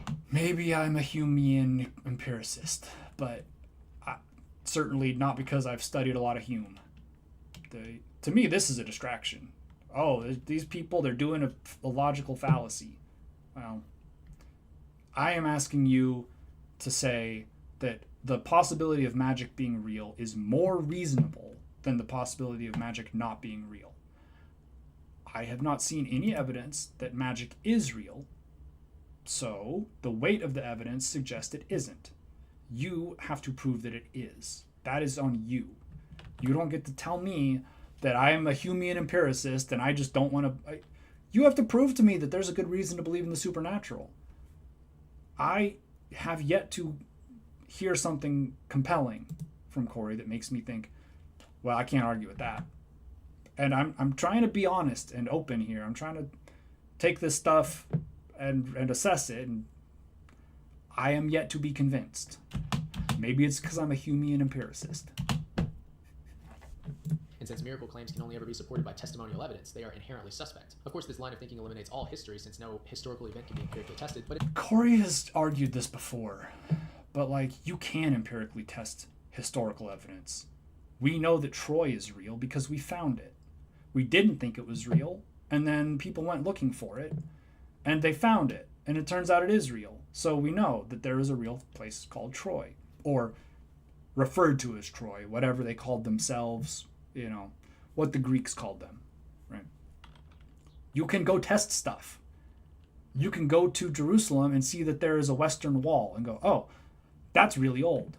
There must have been a temple here at some point, or a fortress or something, right? That this wall was a part of, because it's old. I can tell that it's old. We can test it.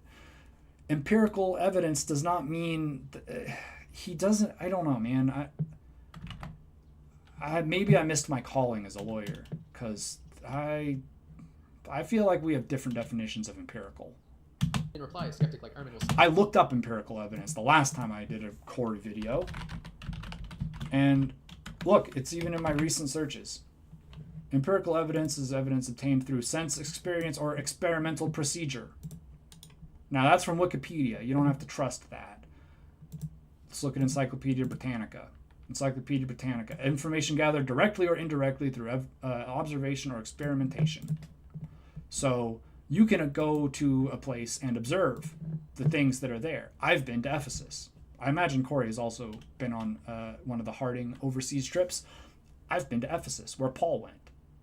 I can see that there are buildings there in a place that existed in the first century and go, this is evidence that whoever Paul was, he was talking about a real place. Ephesus is a real place. And there's real archaeology to suggest that it was here. We know that Jerusalem is a real place, right? We know that ancient Jerusalem is a real place. You can test that even if you weren't there in the first century. What you can't test is, did somebody come back from the dead? say that even if normal historical events can't be empirically tested, at least they, in principle, don't violate any natural laws that can be tested. I would be interested, Corey. I really, this is genuine. If you have watched to this point, I congratulate you for your patience. Would you explain to me some historical events that you think we can't test or prove? I mean, because maybe you have some examples that I'm not aware of. Certainly, I don't think we can just take every single account that somebody wrote and say that it's true. But you can investigate an awful lot of claims that have been made about people, places, and things. So which claims are you talking about that we can't empirically test or prove based on the definition of empirical evidence that I have pulled up? I would be interested to know a couple of examples. So, for instance, against Justin Bass, Ehrman argued, in terms of laws of physics, if you take I have seen this interview, and Justin Bass, I would say, embarrassed himself. Corey probably disagrees with me, but I think Justin looked very foolish. tea, and you pour some cream in it, and you stir it up. Because of the second law of thermodynamics, the cream disperses throughout the coffee or tea, and no matter how much you stir it, you can't put the cream back. Right? It's the law of thermodynamics. It's not a theory. It's not a hypothesis. It's the law of thermodynamics. That's what happens because entropy always increases in a closed system. Okay, so that's a law, and which means it is to our knowledge it has never been violated. Now, suppose that there's somebody who says that in 1920, suppose you have 5 people, suppose you have 10 people who say in 1920 They saw a guy put cream in his coffee, and he stirred it till it dispersed, and he kept stirring, and then the cream came to the top just like that. How many historians would trust those 10 people? None. This line of thinking has a few problems. For one, this kind of empiricism, this belief that empirically testable evidence is superior to all the others, there is zero empirical evidence that supports this view, so it's self-refuting. That's the most obvious. I feel like I would be concerned if my lawyer believed that empirical evidence was not better than other kinds of evidence. And I think Corey does good. Like, I think Corey has a good heart. He's not a prosecutor, right? He's not out here trying to lock black people up for drug crimes. I have no issues with the work Corey does. I think he does good work. But I think if you are trying to tell me that empirical evidence that is testable is not better than another kind of evidence that is not testable, I would disagree. Obvious problem. Common sense will tell you there are all sorts of questions that empirical evidence won't help you with, like who won the game last week or whether it's wrong to sleep with your neighbor's spouse. Plus, what empirical evidence I could see who won the game last week because I can watch the video, or I can check the newspaper, or I can ask somebody who was at the game, or I could go to the game myself and see it firsthand because it was last week, right? There are a lot of things where I could test if that happened or not. Is it wrong to sleep with your neighbor's wife is a moral question, and the answer is only if you don't have permission, right? But that's not empirical evidence. How do you test if something is morally wrong? Morals are subjective and they change across cultures. You can't really argue that. In some cultures, headhunting is totally fine, and it's okay to go kill your enemies who have done wrong to you. And in some cultures, that's not okay. In some cultures, women are supposed to cover their heads, and in some cultures, they're not. Is it right or wrong? Well, you can't test that because that's about morals. It's not about fact.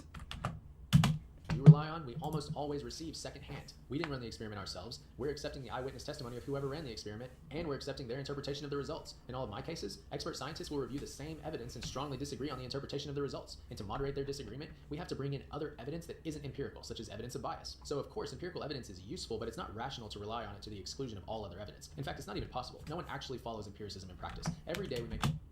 I am not saying that you cannot consider other forms of evidence, but I am saying that evidence that is testable is superior to evidence that is not testable.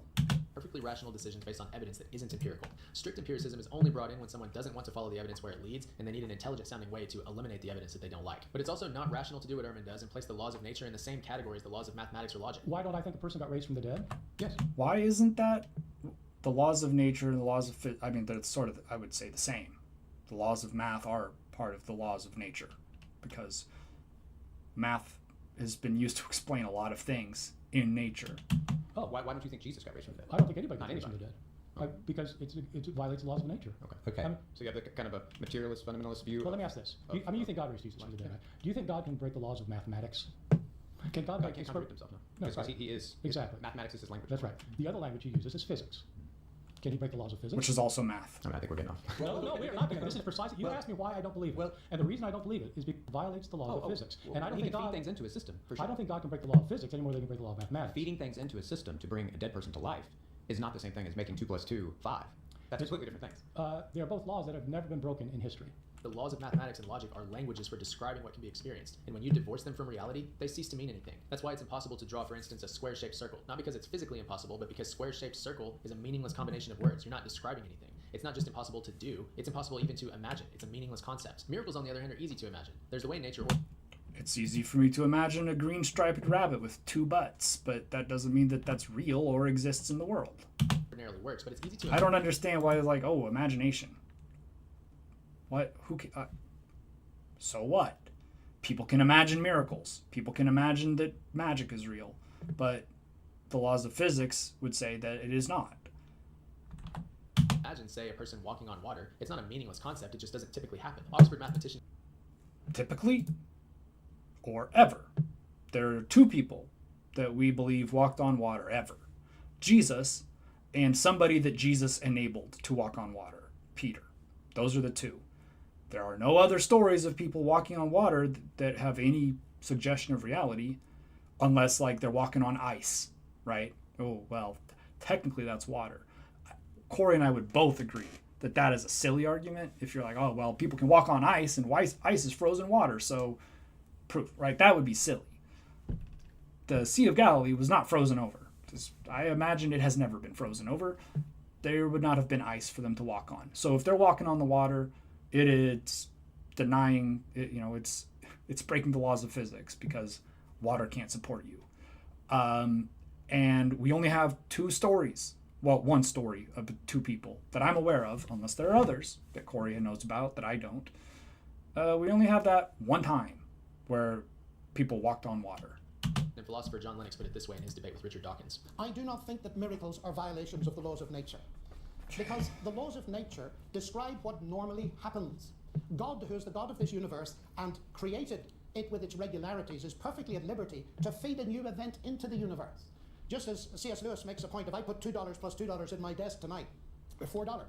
If I find in the morning there is $1, I don't say that the laws of arithmetic have been broken. I say the laws of Alabama have been broken. Right. If we grant the plausibility of God's existence, there's no reason to think he would be bound by the law. I'll give him that. That was a pretty good joke. Laws of nature that he wrote. And as I mentioned earlier, most of history's greatest, most rigorously rational thinkers have believed in God and in supernatural events. So okay, but there was no such thing as atheism for like a really long time. You couldn't not believe in God. God was assumed.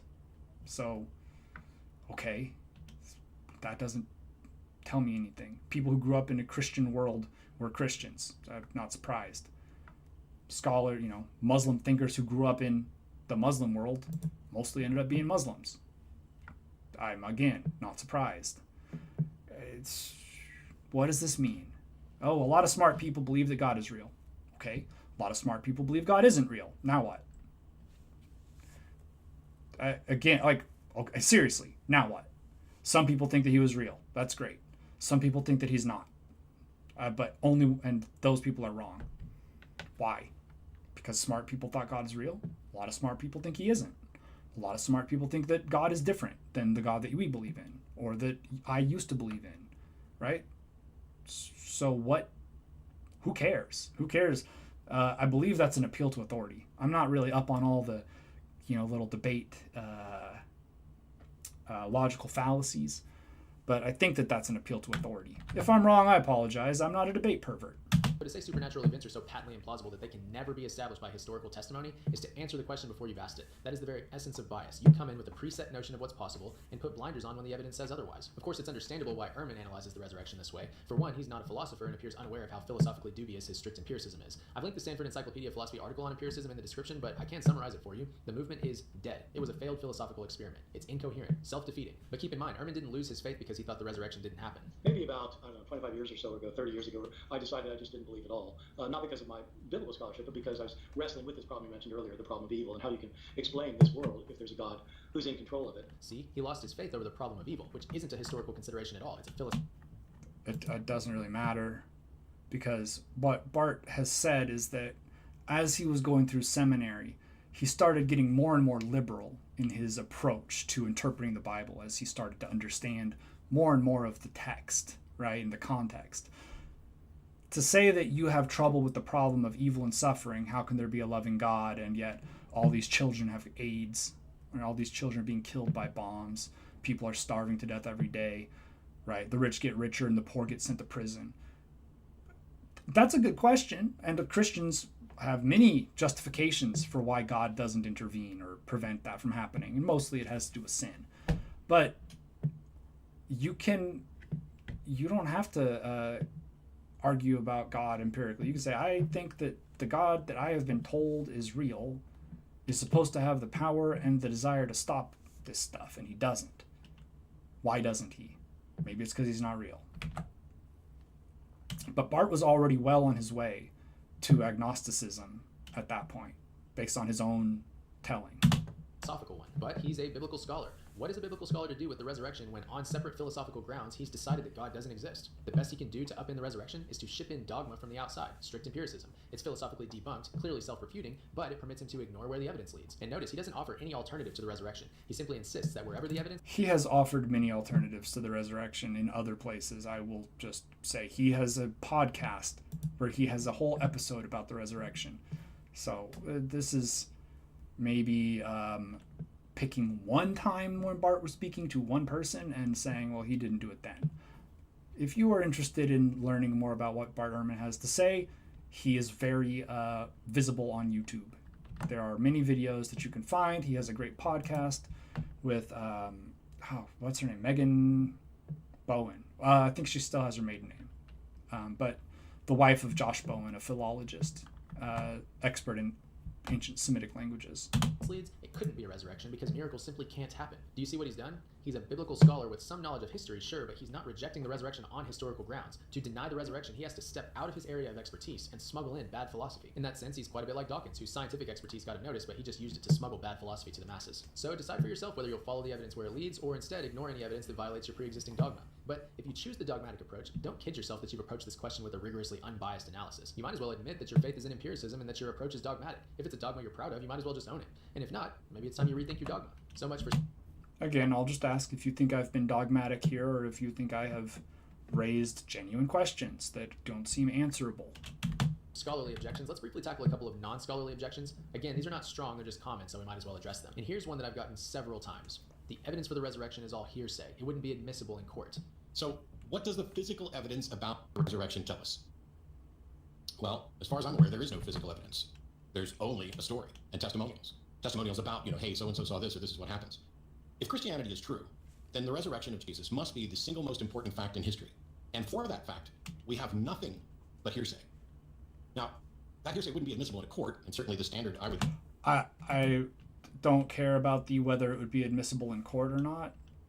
Corey's a lawyer, so I'm sure he's going to make a point about this. But Matt Dillahunty was also not somebody I've spent a lot of time watching. I've seen a couple of clips of him. I don't enjoy his approach as much as I like Bart's. I think Bart is a much more sympathetic to Christianity in his approach. Matt, I think, comes from more of just a anti-religion kind of perspective. I could be wrong about that. Like I said, I don't know very much about him, but I have not enjoyed what he has done that I've seen. But who cares if it's admissible in court? It doesn't matter. I mean, it is hearsay. It is testimony that is told 30 or 40 years later by people who didn't see it, writing in a different language, in a different place, based on stories they were told by somebody, stories that were circulating around, right? Luke even makes the point that many people have taken to write down stories of Jesus. So I'm going to do it this time, right? So we know that people were talking about it. For adopting that doesn't mean that they saw it or were there. Nation of a religion is true, to the extent that one is willing to conform one's life to it, should at least rise to the level of surviving courtroom evidentiary standing. Okay, bad philosophy I can tolerate, and even bad history, but why are you bringing back... Why can you tolerate bad history? I can't tolerate bad history. Add legal arguments into this. The resurrection isn't even a legal question, and you're clearly not evaluating it like a lawyer because you've made the Humean argument that one of the most important forms of testimony in a legal case, witness testimony, is useless for our analysis. What we're left with is testimony. Now, I'm not willing to dig in on whether or not the Gospels were written by eyewitnesses. I don't think they were. I don't think that most reasonable scholars are going to say these are witnesses, but it doesn't matter to me because even if they were all eyewitnesses, we already know eyewitness testimony is unreliable under the best circumstances. Your argument hinges almost exclusively on a philosophical position, empiricism. Eyewitness testimony is unreliable. Studies have shown it repeatedly. What? You're a lawyer. You should know this. I'm sure he does. I'm sure he knows that these studies are out here that say eyewitness testimony is notoriously unreliable. 71% of the people who were exonerated by DNA evidence from death row were convicted by fallacious eyewitness testimony. So, eyewitness testimony is at best unreliable. Sometimes reliable, but not... You should not build your life around eyewitness testimony. Much as it seems like you should, because you were there, right? You saw it, so you would know. People's memories are nowhere near as reliable as we would like to believe they are. That's actually something Bart has done a good bit of research in, is oral storytelling and how stories change, even though supposedly they don't. So why are you even talking about hearsay when you categorically exclude all witness testimony, hearsay or otherwise, from the analysis anyway? And as a lawyer who does know something about hearsay, let me just say, no one who understands hearsay would claim that the only evidence for the resurrection is hearsay that would be inadmissible in court. No one who understands hearsay would say this. For one thing, the legal definition of hearsay isn't actually a very natural concept. This in itself often takes some time for first-year law students to wrap their minds around. See for yourself. Here's the definition. Hearsay is an out-of-court statement offered to prove the truth of the matter asserted. So there are two parts. One, we're not hearing the statement firsthand, and two, the reason the statement is being offered now is to prove that it's true. So just on the bare definition alone, this means that one statement might be hearsay if it's being brought in to prove that the statement is true, but the same statement might not be hearsay if it's offered for some other purpose, such as to prove bias. So already, if we want to play this little legal game, there are several instances where our use of New Testament documents simply doesn't fit the legal definition of hearsay. For example, Paul famously writes in Philippians, "I can do all things through Christ who strengthens me." If we take this statement as evidence of Paul's state of mind, that he sincerely believed the risen Jesus was alive and actively strengthening him, then it's not hearsay by the legal definition. But it also doesn't mean he's right. It means he believes that, but it doesn't mean he's right. I believe that I have an imaginary friend named Rico who sometimes he speaks for me, and he has better fashion sense than anybody I've ever met. I believe Rico is real. Now, nobody else can see Rico, but I believe in Rico, and he gives me strength to, right? So just because you believe something doesn't make it true. It just means you believe it. People believe things that are wrong all the time. Christians would say people who believe strongly in Islam are wrong. They believe it strongly, but they are incorrect. Right? Well, okay. Christians believe strongly in God and in their version of the supernatural. Just believing in something strongly doesn't mean it's true. You could believe very strongly that we are experiencing white genocide, and that does not make it true. It makes it something you believe because, for example, you are from South Africa and you're racist as shit. Apologies for my language. We don't have to stop at the definition. There's also a long list of hearsay exceptions, meaning even if it does fit the definition of hearsay, it's still admissible in court. It's an exception to the general rule that hearsay is inadmissible. For example, there are exceptions for when the person who said it is no longer available, such as when they've passed away. There's the excited utterance exception, meaning the statement was made while excited by some startling event. There's the recorded recollection exception, meaning the witness doesn't remember the details now, but wrote them down when they could remember. There's the public records exception, which is just what it sounds like, records kept by a public office. There are exceptions for various religious records, family history, baptisms, marriages, birth, death, and so on. Do any of these exceptions apply to the argument that Jesus came back from the dead, bodily, literally came back from the dead? An exception for ancient documents, period. If they're old enough and have markers of authenticity, they're admissible. There are various exceptions for reputation in the community, whether that's reputation about a person's family history or reputation about their character. There's an exception for criminal convictions that carry a death sentence, like, I don't know, a crucifixion. I could keep going. There are lots of these, but maybe you get the point. Claiming that all the evidence around Jesus' resurrection... Maybe I'm not very smart. I don't understand what that's meant to prove.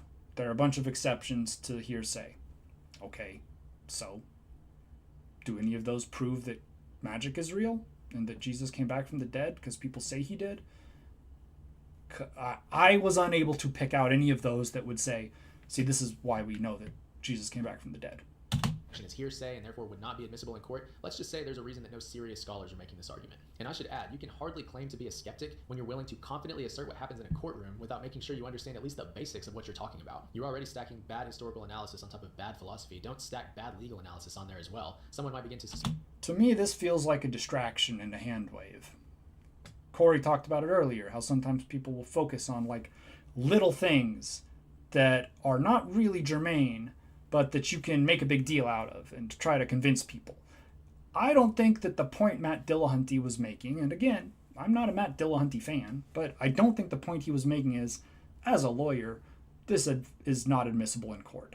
I think what he's saying is the evidence we have is pretty thin. We have some alleged eyewitness testimony that was written down well after the fact. Many cases, the people are not named, so that's not very helpful. And we have evidence that some people really believed that Jesus came back from the dead. But some people really believe that Elvis is still alive, and so I hardly think that's compelling either. I think that to focus on Matt Dillahunty doing bad legal arguing is distracting from the point, which is the evidence is not that compelling.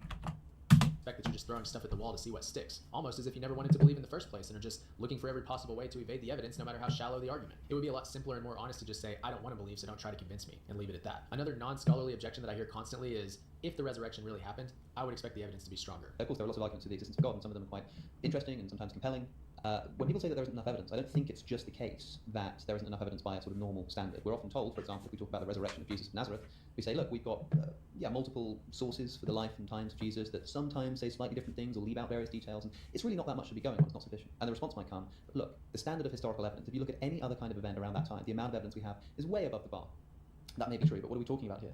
We're talking about the most important question in Christianity, and if Christianity is true, therefore the most important question, full stop. From that perspective, I think we perhaps should expect something a little more, something a little bit more, a bit more confirmation, that is. This argument has a few problems. The most obvious problem is that it begs the question. There are plenty of people, myself included, who think the evidence for the resurrection is overpowering. We have fulfilled prophecies, numerous eyewitness accounts, a staggering, unheard of number of ancient manuscripts to evaluate the others against. We have what G.K. Chesterton called the choking cataract of human testimony, evidencing the supernatural to this day. How much evidence do you need? So saying I would expect the evidence to be stronger assumes the evidence is insufficient when plenty of rigorously rational people beg to differ. Okay, but plenty of rigorous and rational people don't believe the evidence, right? Like, not every person that doesn't think Christianity is real is a dumb moron with no education. A lot of really smart people don't think that there is any kind of God.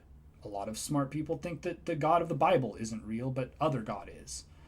So, okay, again, we're like, oh, well, smart people, hey, a lot of smart people believe God is real. That's great. That's true. I don't argue that. I don't contest it. I don't think that you have to be a moron to believe in the Bible. But just because smart people believe in it doesn't mean smart people don't believe in it. You may not think I'm very smart, but my high school test scores suggested that I at least had potential to be smart, and I don't believe it. And I grew up in it. I have heard all of the arguments about it. So, I mean, I guess I'm just not smart enough is the problem. That's why I don't believe. Or maybe because I never wanted to believe. That's another man, I was baptized at 9. Like, I've been on many mission trips internationally. I have helped my parents and various church organizations with disaster relief. I went to a Christian college. I wanted it to be true. I believed it was true for much of my life. I was a fundamentalist. It's not even just that I went to church. I believed in a young earth, right? In contravention of any science. So it's not like I wasn't willing to believe this stuff. But as I started to ask questions and as I started to investigate things, it started to make less and less sense. The things that I assumed were true started to not match up with sort of what we see to be true. And I just think it's a little bit weak to say, hey, a lot of smart people believe that the Bible has enough evidence. All right. I guess what is that? Is that an appeal to authority? Appeal to the crowd? Some sort of logical fallacy, I'm confident, because I could equally argue there are a lot of really smart people who don't believe that. So we are back where we started, which is nothing has been established. You say some smart people believe it. I say some smart people don't believe it. Nothing has changed in our establishing of the facts. This does, however, lead to the underlying crux of an objection like this, which is, then why don't more people believe? That's a totally separate philosophical question that goes to what's called the problem of divine hiddenness. Basically, if God's really there and he really does love us, then why doesn't he reveal himself to more people? Why not to everyone? Of course, there's no historical answer to this question. Yet again, we've smuggled in a philosophical point to analyze a historical question. Philosophical questions like these require philosophical or theological answers. So without getting too far into the weeds, the Christian response to the problem of divine hiddenness is that God wants love more than mere belief. So he won't reveal himself to those whose hearts are not ready to love him. I mean, Jesus says every knee shall bow and every tongue shall confess. You can make that about the end times if you want, but Jesus was an apocalyptic preacher, and they definitely thought the end times were about to happen. I could show this with Paul, talking about Hebrews. Hebrews is attributed to Paul. We're not actually sure who wrote it, and nobody is sure. Even people, the easiest explanation is that it's Paul, but I don't think there's anybody that would stake their career on Paul being the author of Hebrews. But in Hebrews it talks about we take heart. We have not lost faith. We have this crowd of great witnesses that have gone before us. They were given the promise, but they didn't live to see it fulfilled. Now, I know that Jesus said, many of you will not pass away. Some of you will not taste death before the Son of Man returns in glory, or before the kingdom of heaven is established. I'm paraphrasing. I know that that's not the direct quote, but he does imply that some of his followers won't even die. say, hey, if I want John to stay alive until I come back, what problem is that to you? Right? Don't I get to be in charge of that? So they were of the opinion in the early church that Jesus was like, it was about to happen. It's not this some mysterious future event. It's going to happen. And we're going to reestablish the kingdom of Israel. We're going to kick out these stupid Romans. And then it didn't happen. And when you have an apocalyptic theory and an end times conspiracy, when it doesn't happen, you either abandon it or you start making excuses. And we can show this throughout modern history. That's the great disappointment with the Millerites. That's where the Seventh-day Adventists come from. That was an apocalyptic cult that believed that the world was going to end and Jesus was going to come back, and then he didn't. Some people left. Some people were so disappointed that they just gave up, and some people recontextualized what they believed. And they weren't actually. It was just that they got it wrong. It wasn't that the date or that Jesus wasn't living up to his end of the bargain. It was just that we had misinterpreted the prophecy, basically. Which is a very convenient explanation when the prophecy you have prophesied doesn't come true. Daniel, for example, prophesied that the Greeks were going to be the kingdom that ruled and dominated because whoever was writing it probably had just seen Alexander because he didn't write it when he was in there's a lot of stuff here that we could go into. And if you're interested, if you have made it 2 hours into this video and you're interested in hearing more about failed prophecy, I'm happy to talk about it. But we're almost done with the video, and we need to wrap it Otherwise, up. they may end up in the same boat as Satan, rejecting God to his face and permanently cast out of his presence. So if a person isn't prepared to love him, God may lovingly allow them to remain blind to his presence. And we've How is it loving? How is it loving for God to allow people to remain blind to his presence? all seen it. A person who doesn't want to believe something can always rationalize their way into believing what they want to. And on the flip side, Jesus promised that those who sincerely look for him from the heart will find what they're looking for. If you trust Jesus, then you believe him when he says this. And you can accept these arguments or don't, but the fact that so many people don't believe in the resurrection is no threat to the Christian worldview. Christianity predicts that sort of thing. The fact is, there's plenty of evidence if you're looking for it. Another common non-scholarly objection goes like this. This is too important. You're asking me to change my entire life on the basis of the resurrection. I'll need extraordinary evidence before I'm going to change my life like that. Because I'd argue that an untestable claim of a matter of fact, such as this event occurred, no matter what the event is, can never be reasonably believed unless that matter of fact is wholly mundane and when the risk of being wrong is minimized.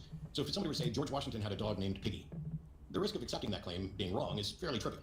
We don't have any way to verify it, as far as I can tell, and it's probably also not falsifiable because we don't have a time machine, we don't have the way to exhaustively explore every aspect of it. But the risk of being wrong is trivial. This is an interesting argument because the people making it generally reject Pascal's wager, which is the idea that whatever you bet your life on, you better have a good reason for placing the bet. And given that their entire worldview assumes materialism, the belief that all phenomena can be reduced to some natural explanation, I'd be curious what evidence was so extraordinary that they're willing to bet their life on materialism. And not just that, their entire argument against the resurrection requires them to apply an evidentiary standard restrictive enough to eliminate boatloads of testimony across all human history. What evidence for materialism could be so powerful as to justify that? But I find this argument baffling for another reason. They're saying, this is my life, this is important, so I'll need better evidence before I'll accept the resurrection and follow Jesus. Are you saying that the more important the question is, the less likely you are to follow the evidence where it leads? Why don't you just follow the evidence? And if it's a question with really high stakes, like whether or not... I mean, not to cut Corey off here, not to be unfair, I think what Matt Dillahunty and others, like myself maybe, would be saying is, I have looked at the evidence, I don't find it compelling. I've listened to your justifications for why you think it's compelling. I've looked at the history that we know. I've looked at what we know about the world. And to believe that magic is real, I would really need some substantial evidence for me to believe that magic is real. You know, hey, Harry Potter. I've never read the Harry Potter books. Growing up, my family was so conservative that we did not allow them in the house. But I know that in Harry Potter, it's set in London. Well, that's a real place. Harry is the real name of a person. There's probably somebody whose real name is Harry Potter. Probably somebody whose real name is Hermione. There's a central London train station.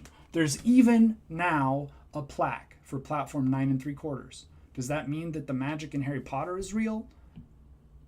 I mean, surely not, right? Surely you wouldn't say, well, look, we have all these things that we can test. Look, London is real. London is mentioned in Harry Potter. Proof. There's a train station in London. That's in the book also. Proof. And look, there's a plaque that says platform 9 3/4. That means if you're a wizard, you can go through the wall. right? Because the claim you're asking me to accept at that point is magic. And I am willing to follow you on all kinds of stuff. Jesus was probably real. Yes. Jesus taught in Nazareth and Galilee and Jerusalem. Yes. People had messianic expectations. Yes. I'm willing to go through with all of that. He was crucified by the Romans because he was causing trouble. I agree with that. He was buried. Maybe. I mean, they would have taken him down off the cross at some point, regardless of where they put him. Sure. But the central claim, the thing that makes all of that matter, because it doesn't matter. That none of that matters unless he came back from the dead, which is something that nobody else has ever done, and that we have to just accept with no evidence, other than down the road people saying that they thought he came back from the dead. And I'll refer you to people thought they saw Elvis for many years after Elvis died, and that did not mean that he was still alive or had come back to life. And I don't know of anybody that would say that it is evidence that Elvis was still alive or had come back to life just because people thought. Maybe even people who aren't crazy thought it. It doesn't mean that they're right. You need to prove that magic is real for me to take it with, like, that it's important. Jesus is the resurrected Son of God who will someday judge the world. Why don't you take special pains to really follow the evidence? That would make a lot more sense. And finally, let's address one more non-scholarly objection, which is, what about all the reported apparitions of Mary, the mother of Jesus, or Joseph Smith's golden plate? He has watched some Bart Ehrman.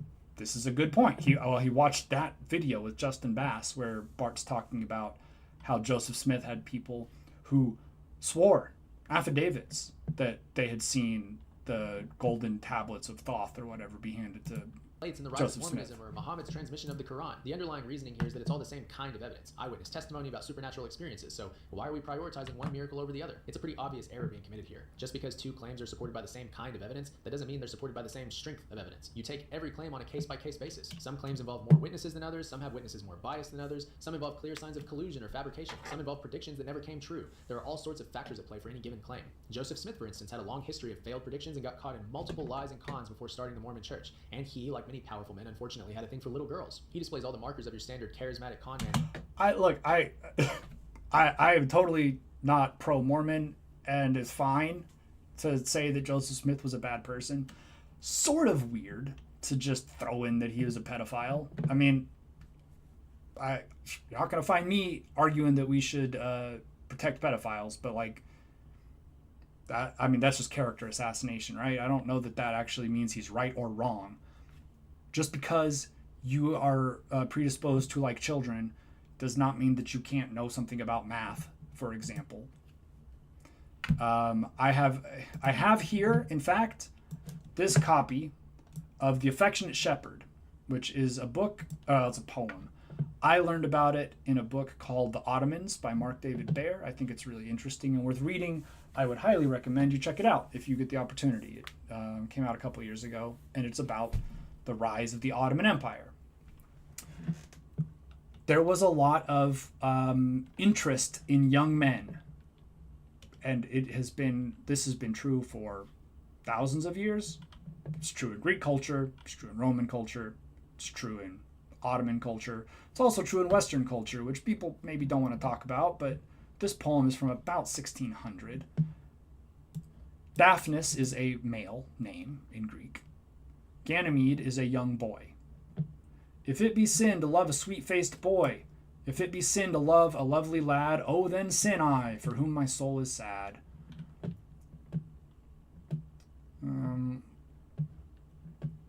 The word white appears here as well, which is another, to love him more than any mortal white, which is a young person. This is a white person, Christian, writing in England, or I think in England, in England, about how much it is great to love young boys. So I am not here to condone any of that. I'm just saying that, like, our opinions on sexuality and what sorts of sexuality are appropriate have changed over the years. And I think Joseph Smith was wrong. I think Tony Alamo was wrong. I think these people who have child brides are wrong and immoral. You see it a lot in the church, unfortunately. But that is not enough to me to be like, okay, it's just weird. Just I hope it doesn't sound like I'm out here saying pedophilia is okay, because I am absolutely not.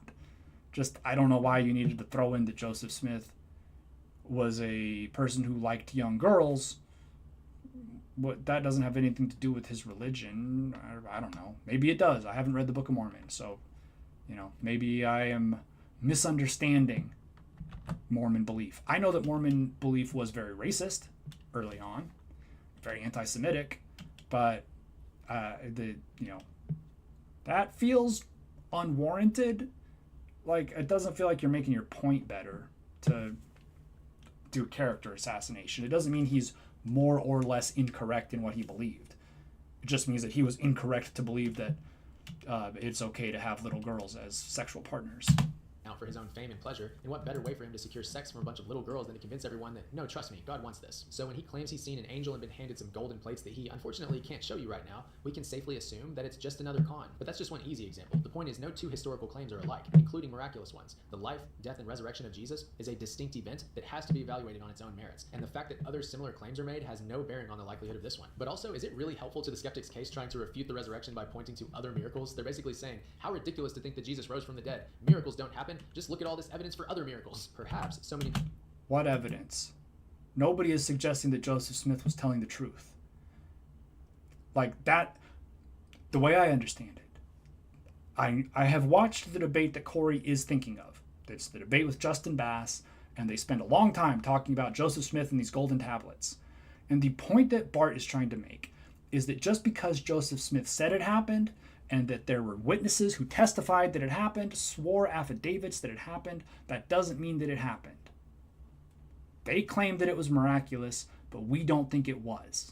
So I am saying this miracle and that miracle are both equally likely to be true, which is not a fairy at all. But I don't know why he thinks that somebody would be like, hey, other miraculous claims are made up. But so that's proof that again, maybe it's my own issue. Maybe I'm just not following correctly, and maybe I'm so overwhelmed by the evidence at this point that I'm not thinking straight. People claim they've experienced something supernatural, not because they're lying or delusional, but because there really is something going on. Even when they don't all attribute their experience to the same thing, that doesn't mean they didn't experience something real. I'll give you an example. Let's say a car backfires one day, and then we separately interview 3 different neighbors from nearby. And one neighbor testifies that there was a shooting because he heard a gun go off. And the second neighbor testifies that people were lighting fireworks because he heard them go off. And the third neighbor testifies that he saw someone get into a car and start it, saw a bright flash out of the car's exhaust pipes, and then heard the car backfire. After interviewing those witnesses, the reasonable conclusion would be that the car backfired. By atheistic reasoning, on the other hand, we would conclude that there was no noise at all because the witnesses can't agree on where the noise came from. I don't think that's true. I think we would say the eyewitness testimony is probably the most reliable of the 3 because only one person claims to have actually seen the event, but that doesn't prove that the event happened the way they said it did. Lots of people claim to see things that they didn't. That's the evidence, right? And then how do you prove that the car did it? I mean, truthfully, how do you prove that there was a thing that happened? Well, you say several people have stories about something that happened. Only one person claims to have seen it. Their story probably would hold the most weight because they would have the most simple explanation, right? Also, I imagine more than 2 people would hear a gun going off. Guns are pretty loud.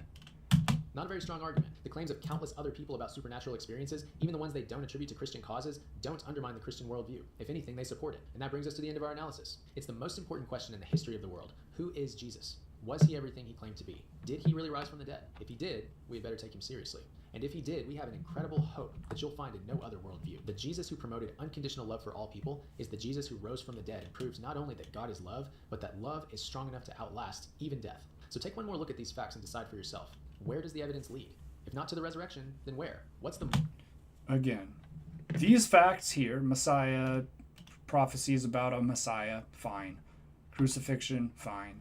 Buried in the tomb, maybe. Not agreed upon by most scholars.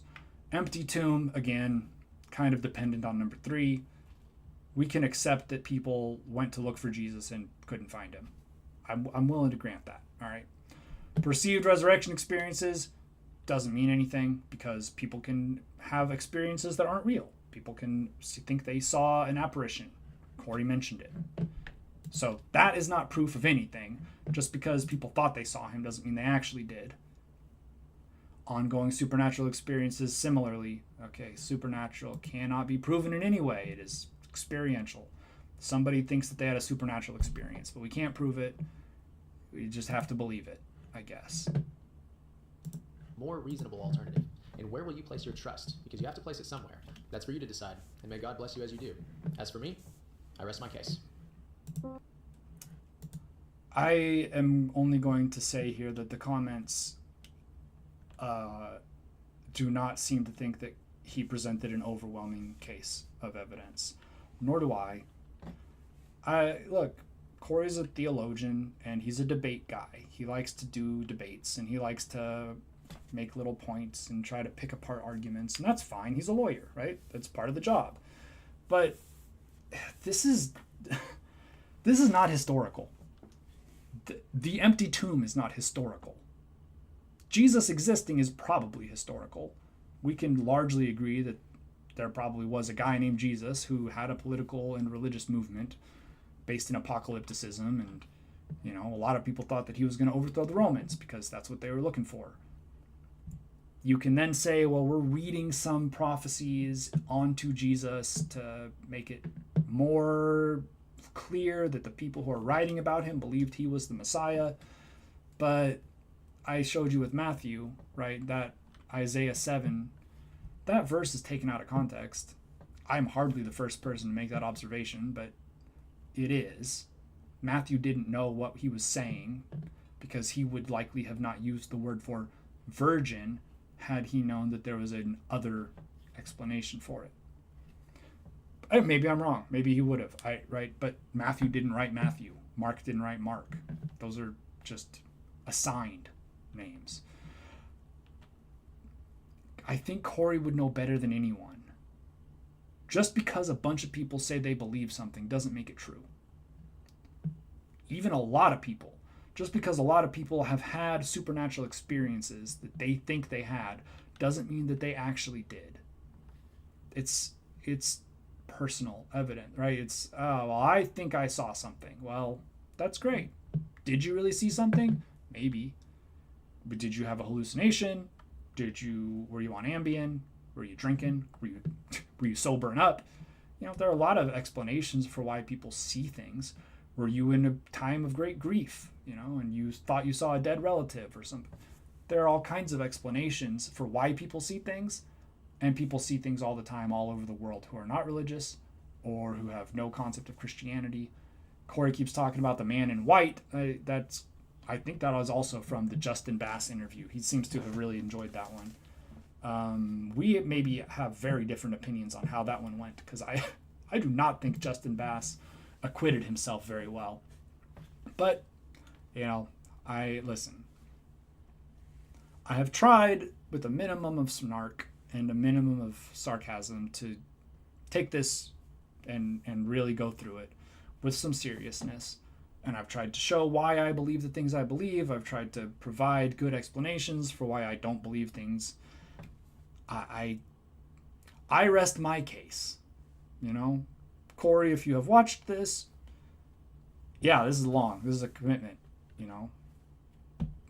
Probably you could have turned it off after the first 20 minutes when I started going after the established facts that are not established. But I appreciate it if you did sit through this. Thank you.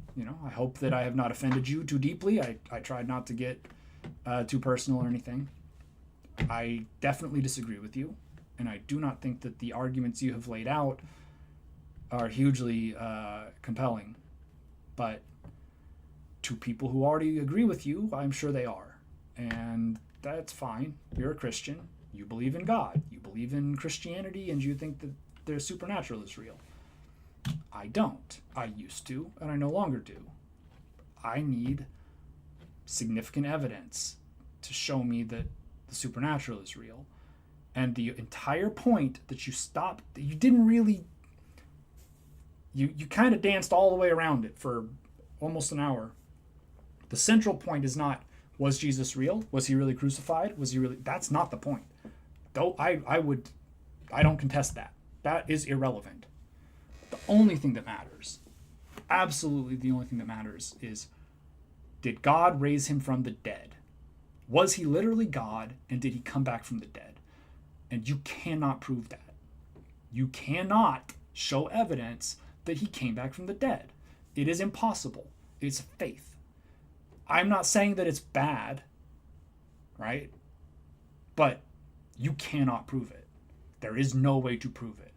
And you can point to all these like, oh, well, some people say they saw him. Oh, well, we have all these stories about him. Oh, look, Christianity took off after he died because people believed he came back from the dead. You can point to all that stuff, and that's fine. But none of that proves that the central claim that Jesus came back from the dead is true. It just proves that people believe it. And you know as well as I do that people can believe things that are wrong all the time. And just because they believe it doesn't make it true. Anyway, we'll wrap it up there. This is an interesting little exercise. If you feel like, if you are a viewer, not Corey, if you feel like I was unfair, I'm happy to hear your opinions. I would ask that we try to keep things reasonably civil in the comments if you do feel the need to make one. The last video I did on this did not generate a lot of discussion, so I'm not too worried about it. Corey, if you are interested in responding or having a conversation with me on stream or on your channel or just on the phone, you know how to get in touch with me. You have my Facebook, so feel free to reach out. I'm happy to talk about this stuff if you think that I have misrepresented an argument or have said something that I can't substantiate. I'm interested to hear what you think. Otherwise, I'll wrap it up there. Happy Friday, everybody. This is going to be it for the week. And